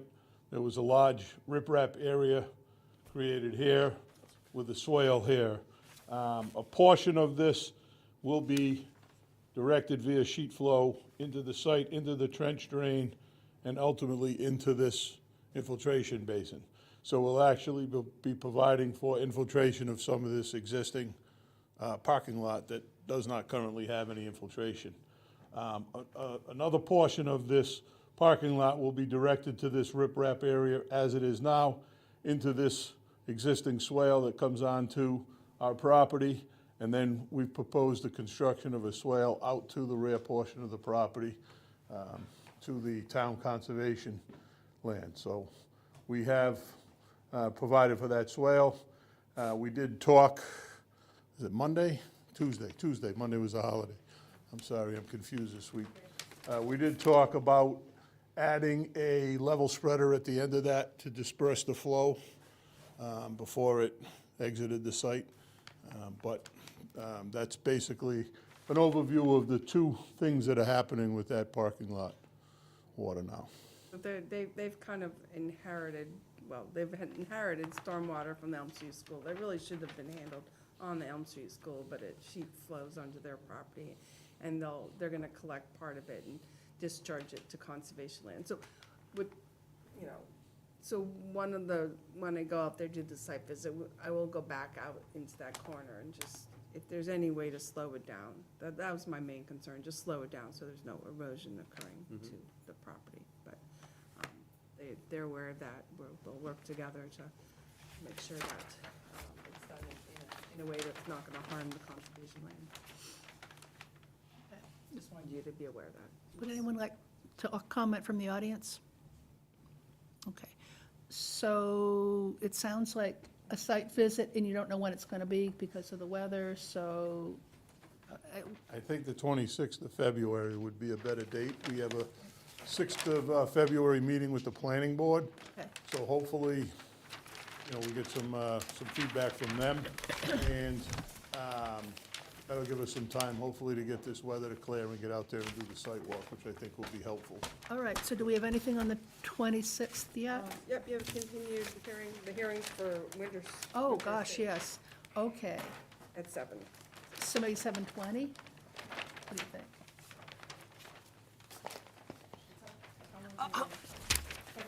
No, you like them close. I like them, Even though, yeah. yeah, in case Winter Street says they're not coming before us, and we're sitting there for 20. So would someone like to move that we, So moved. okay, 7:20? Second. Yeah. All in favor? All right, 400. Thank you. 97 Elm Street. Thank you. Continue to 7:20 on February 26th.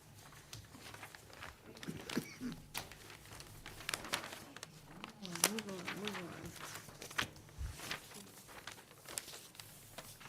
I'm freezing. Let's see, this is I tried to, 1263, texting with Tim to see if he could do anything about the heat, but.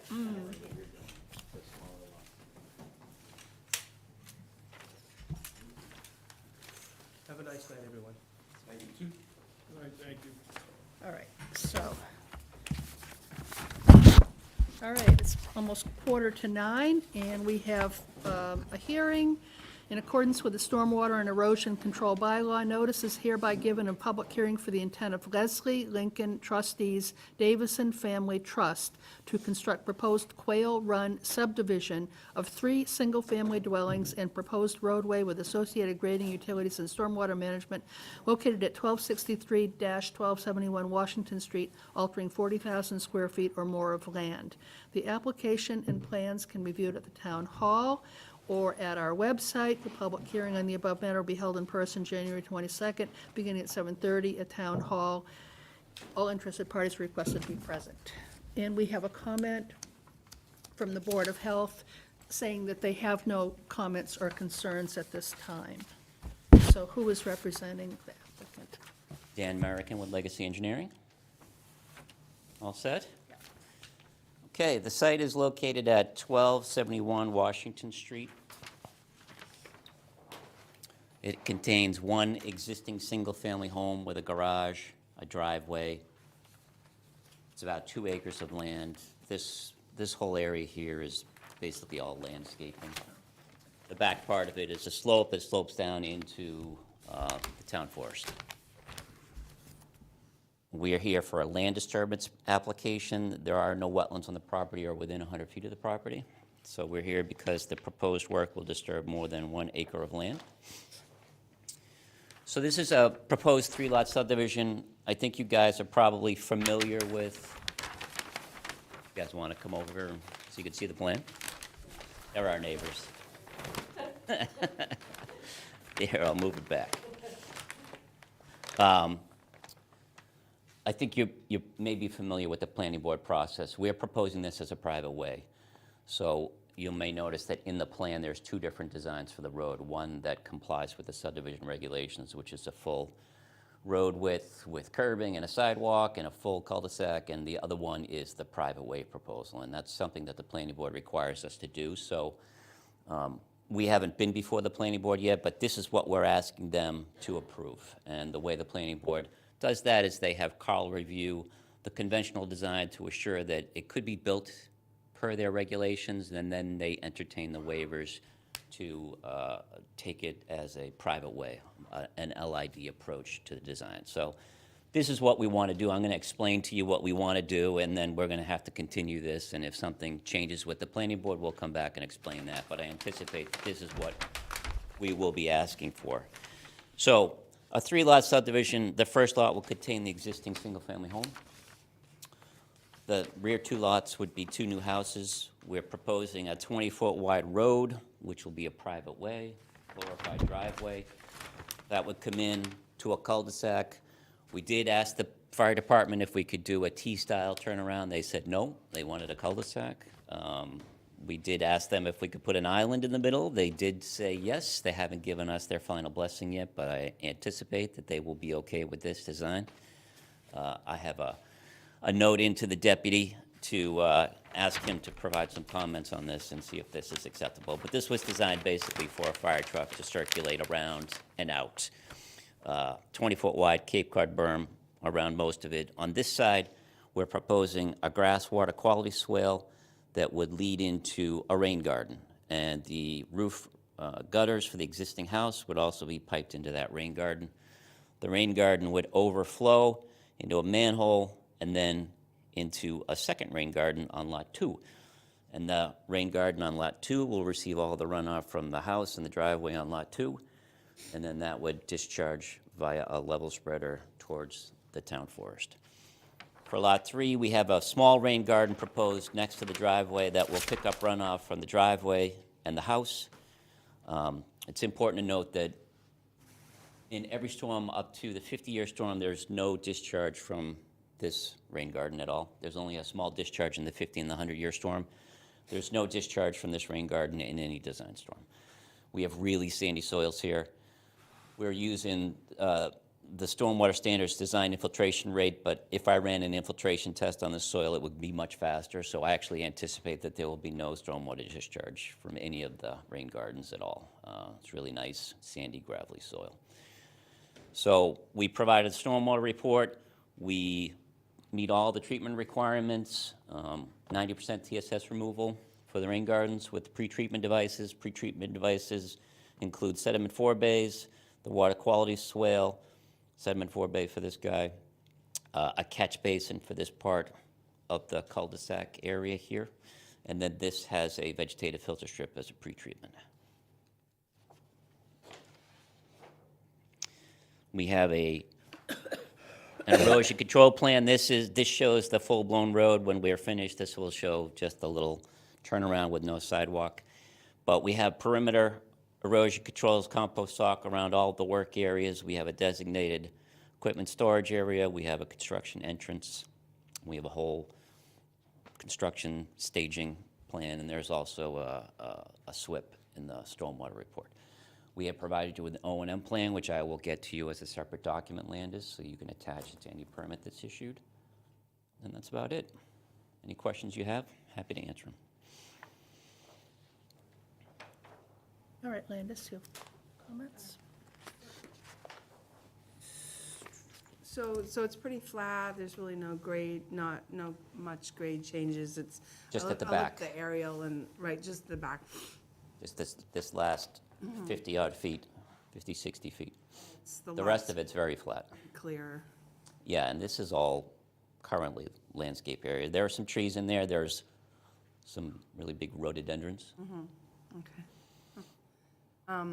Yeah, I think my main comment was just that, you know, the rain gardens, I do like rain gardens or bioretention areas. I think that they're good if they're constructed right, and you had a very detailed construction of your design that looked good. My concern is only that the homeowners be aware of what they're purchasing and that it's, and what it's designed for. It's not just a garden, but it's a stormwater management system as well, so if it's Yep. in the deed or. There could be a notation, I would add a reference, we can add a reference in the deed to the, whatever recorded document has the O&M plan, which would be your permit. Yeah, I would reference the deed, just Yep. because I think that's something people look at. So that was really my main concern. Everything else looked really, really decent. All right. My question is, what's the difference in maintenance between a rain garden and, say, a detention basin? What would the homeowners have to do to maintain a rain garden properly? Well, a detention basin, you mow periodically. Yeah, A rain garden, you don't want to mow it because you're intentionally planting plants at the bottom of a rain garden. So you would just keep it free of debris. You're not really going to get any appreciable sediment accumulation. But if there were sediment accumulation for some reason, you would have to remove the sediment by hand. If you couldn't do it by hand, you'd have to remove it with equipment and then replant it with shrubs. And we have a planting plan proposed on the detail. what's the major plant in there? I didn't happen to see your planting plan, but what's the major plant in these rain gardens? Hang on one second. So you have to maintain the plants. Yeah. You should take out I'm wondering what plants they are. the dying material and maintain it for invasives also. I mean, we see more detention basins than rain gardens, so I'm just wondering what.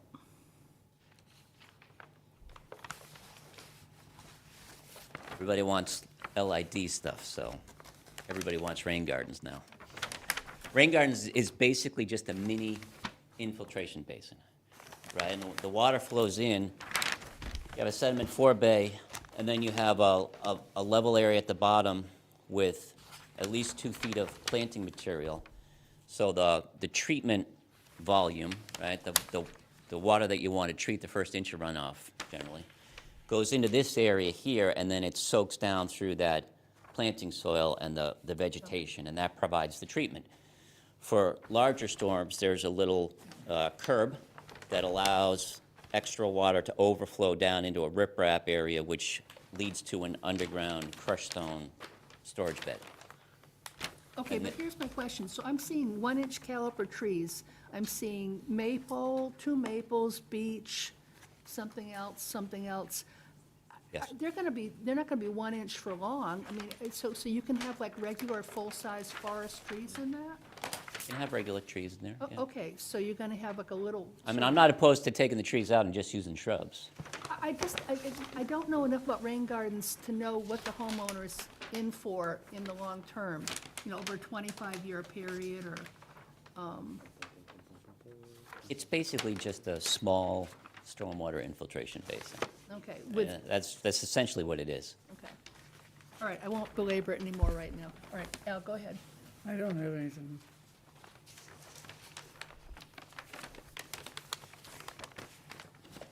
I think you just want to make sure that there's enough water's going to drain through the same soil as that there's enough water to also.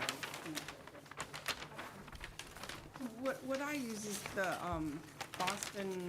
Boston has a really good manual of all sorts of different fire retention areas, rain gardens, specs and designs and everything. I don't know That's if the I've city seen of Boston? Yeah, I don't know if I've seen a lot of trees, so. Yeah, I'll look at that. We can tweak You might that want to keep detail. it to shrubs and a herbaceous layer instead. Yep, that's fine. Easier to maintain Yeah. and replant if necessary. Yep. But their handbook is really good. They have all sorts of different green infrastructure specs they use. And they have done them.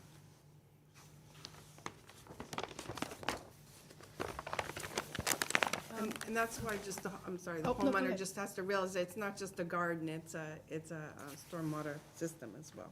Yeah. Al, We could have a little sign. Yeah, you might Well, want- maybe, yeah.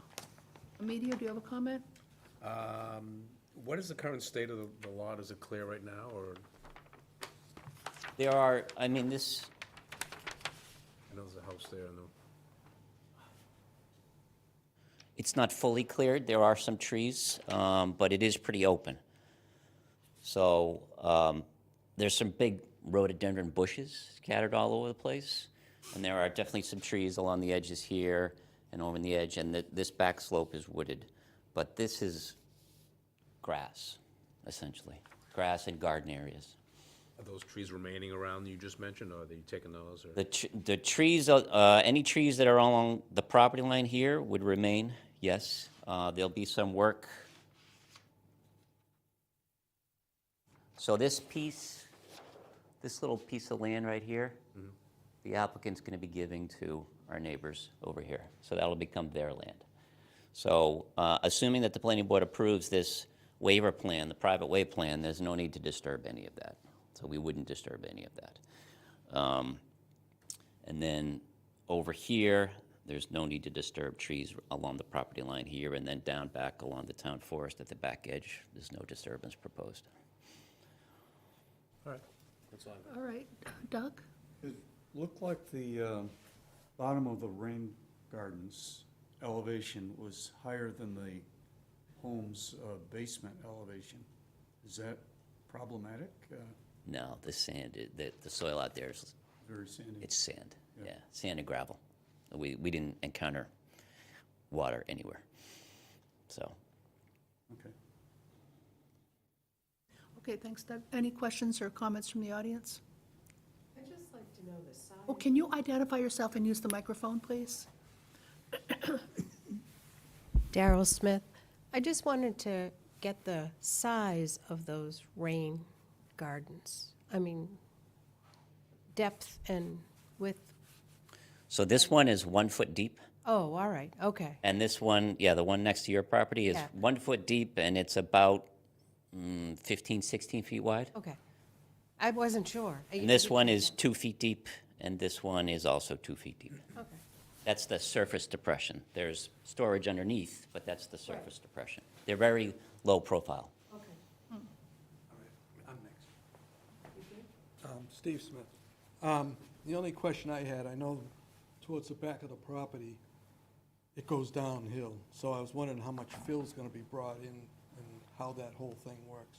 So we anticipate that this house will have a walkout basement, Of course, yeah. of course, right? Yeah. And then there'll be a retaining wall or 2 terrace retaining walls in the back just to create a small backyard area for this, just behind the house. Okay, so you're not bringing in that much dirt at all? No, because the front of the house basically will be right at grade. So the whole road and the new house, those are all pretty much the existing grade. And it would just be with that drop off, we'd do the walkout in the back of that. Okay. Okay, thanks. So, You want to continue it? Yeah, we're not in front of the planning board for another 3 weeks. So if you could put us on that second meeting in February? okay, so I guess that would be 7:30. Okay. So would someone like to move that it's 7:30, the second week in the second meeting in February, that we're continuing this to? Move. Second. Okay, all in favor? 400. All right, so I have to do 990 Boston Providence Highway. We're back to that. Oh, wait a minute, I've got it somewhere. Hold it, you gave it to me. All right, so, all right. In accordance with Massachusetts General Laws, Chapter 131, Section 40, the Wetlands Protection Bylaw and Walpole Wetlands Protection Bylaw, notice is given of the intent of Optima Hospitality Group LLC to amend the order of conditions for 990 Boston Providence Highway. Proposed amend activity includes adjustments to the drainage calculations and modifications to the approved site plan, with a portion being in the 100-foot buffer zone. Request for an amendment letter and plans are on file with the Conservation Commission office. Public hearing in the above matter was held January 8th. open January 8th, 7:15. And we have a note from the applicant saying that we've determined we've not finalized enough information. They still have to work out some details, so they are, they're actually asking for March 12th. Aha. Do we have anything on March 12th yet? Oh, okay, so we could put them at 7 o'clock. Okay, so would someone like to move that we put this at 7 o'clock on March 12th? Second. All in favor? Aye. Aye, okay, good. So 400, that's moved to March 12th. Okay. And so now we're doing, do we have minutes? Okay. Want to do certificates of compliance, kind of, and then we can, Sure. So 281 Pepperton, Lot A, J.T. Walsh. This is just the bylaw order for a single-family house and amended order of conditions to extend the backyard and put in a fence. The as-built plan was done by GLM Engineering, and the fence, it was, and the bounds were positioned slightly into the 25-foot no alteration area. I went out there and walked the area. I think it's because the house was slightly situated differently on the lot than originally planned. I didn't see, it didn't seem to me like a big issue. Still plenty of 25-foot no alteration area protecting the wetlands, and the fence is also there, so they can't, incrementally go further into the 25-foot. It's okay with the commission. okay.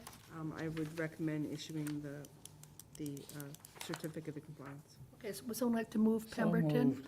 Second. All in favor? Aye. 400. Okay, And we'll add any continuing conditions that are in the order. yeah. And then Here's you've got, okay. And then there's Boyden Estates, Wall Street Development, DP 315-1099. This has been sitting around for quite a while, a few years. We had denied, the commission had denied the request before because we wanted the infiltration systems to be shown on the plan. We also wanted the,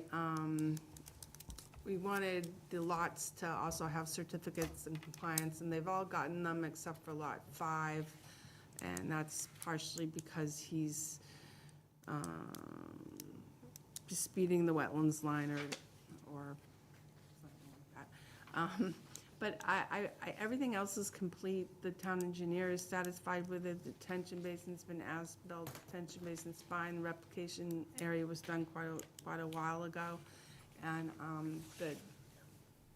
they would like to send it in for a request town meeting for acceptance. So I'm recommending that it should be issued. And we can note that there's no certificate of compliance for Lot 5.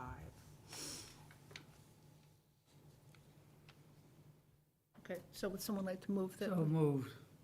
Second. All in favor? Aye. 400. And that has continuing conditions as well, but we'll note on the All right, so certificate of compliance. tell us about Ross Then Common. Ross Common, so I went for a walk with Ian Cook, who the Ponce River Watershed Association, who holds the CR on the property of the open space, and there's a punch list of items that are easily completed that he would like done, and I agree that they should be done. The planning board did also issue a document that encompass the CR requirements as well, so the town really has say over those issues as well.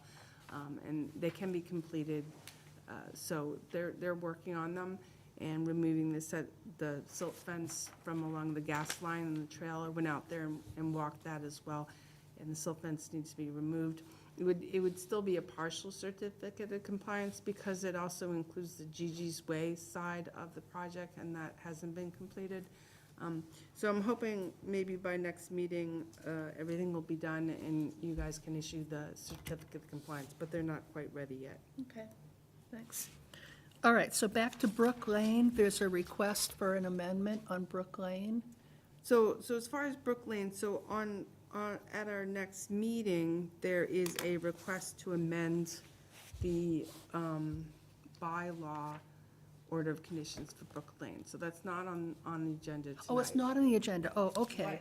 What I put under Okay. business is just to let the commission know that DEP had a site walk, because the way this worked, it was first a 40B, so it didn't need a bylaw order of conditions.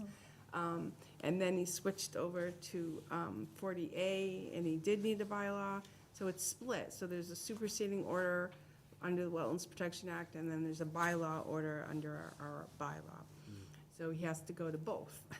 So the site walk was with DEP for an area that he's found some more dump material.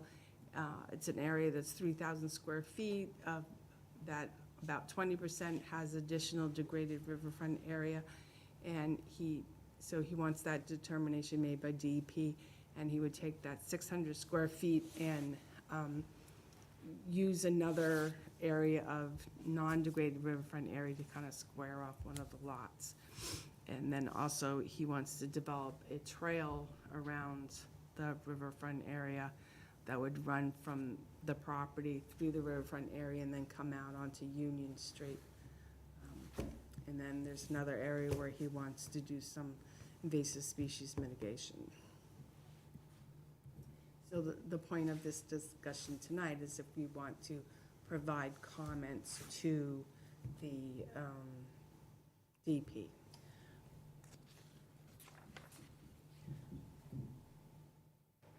You don't see the plan? You have it? We have it. We have it. Can you pop it up there? Yeah, pop it up. What's the invasive species that? Bittersweet, It's bittersweet and honeysuckle. honeysuckle. Bittersweet. The bittersweet is awful, as you know. It looks so nice in the fall, though, doesn't No, it? it doesn't. Tastes bitter. It's so pretty. Okay, so the blue is the trail. The pink is an area where he's proposing to do some invasive mitigation. And then the red is the 600 square feet of non-degraded riverfront area that he wants to develop. And that is, So he wants to clear, so the non-degraded area, he wants to clear the invasives out of it. And turn it into a lawn or something, or what? Turn it into take what? out the invasive, Just take out the invasives. probably a lawn. I'm guessing it'll be grass.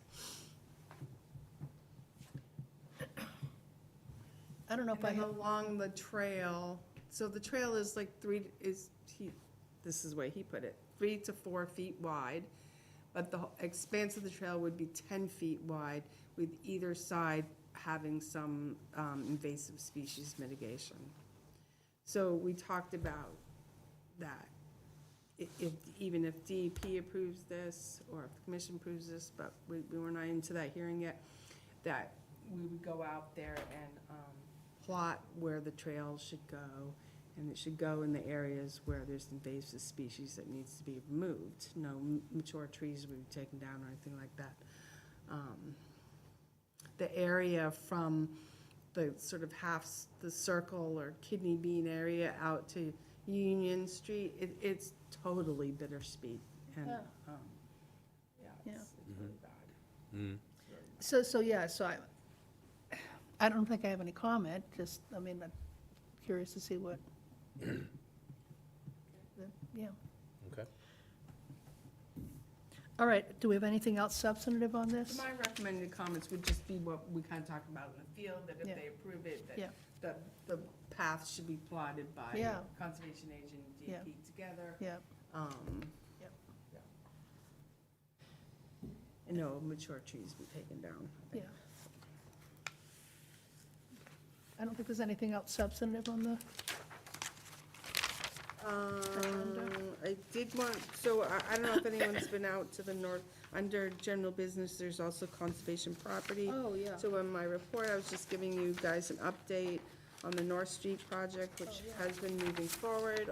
Last week, before the snow and the really cold weather, the recreation department was out there and they smoothed out the trail portion on the Adams Farm side, broke through the stone wall, so it's a clear path all the way down to where the stream is. And then I talked to Gary Riggett about building the boardwalk, and he's into it. He knows what he needs to do. And then it would go from the boardwalk to the turnout, so they cleared the area where the turnout is, and they took up the loam topsoil, and then they put down some grindings to make a slightly larger pull-out area. I saw that. Yep, and then across the street, they cleared the area of where the fill's gonna go. It's gonna be a smaller area fill than we originally planned, I think. It really doesn't need to be the whole 20-foot wide area. So it'll be kind of like a kidney bean area that they'll put in the Yep. fill and then gradually grade it down to where the trail goes. Good. So I've been going out there as much as possible just to make sure they're not, they like to cut, Yeah. dig and so. But they've been doing a really good job and hopefully once, unfortunately they had to stop because of the cold and the snow, but Yeah. They will continue to move along. Great. I did meet with both Chip Small and Laura Fisk on site to explain everything to them. The only thing was, we gotta finalize the signs and then finalize with the safety and administration of what kind of crossing and signs they want in roadways. Yeah. That's still kind of up in the air. All right, great. Nothing on enforcement issues, nothing new on enforcement issues, nothing new on the appeal. As far as board comments, planning board, Winter States, and Roger Turner Trails, so I can just update them as to the status of those two projects as far as conservation is concerned, if that makes sense. Okay. And, yeah, that's All it. right, would someone like to move to adjourn? So moved. Second. All in favor? Aye. 400, you can turn it off, Patrick.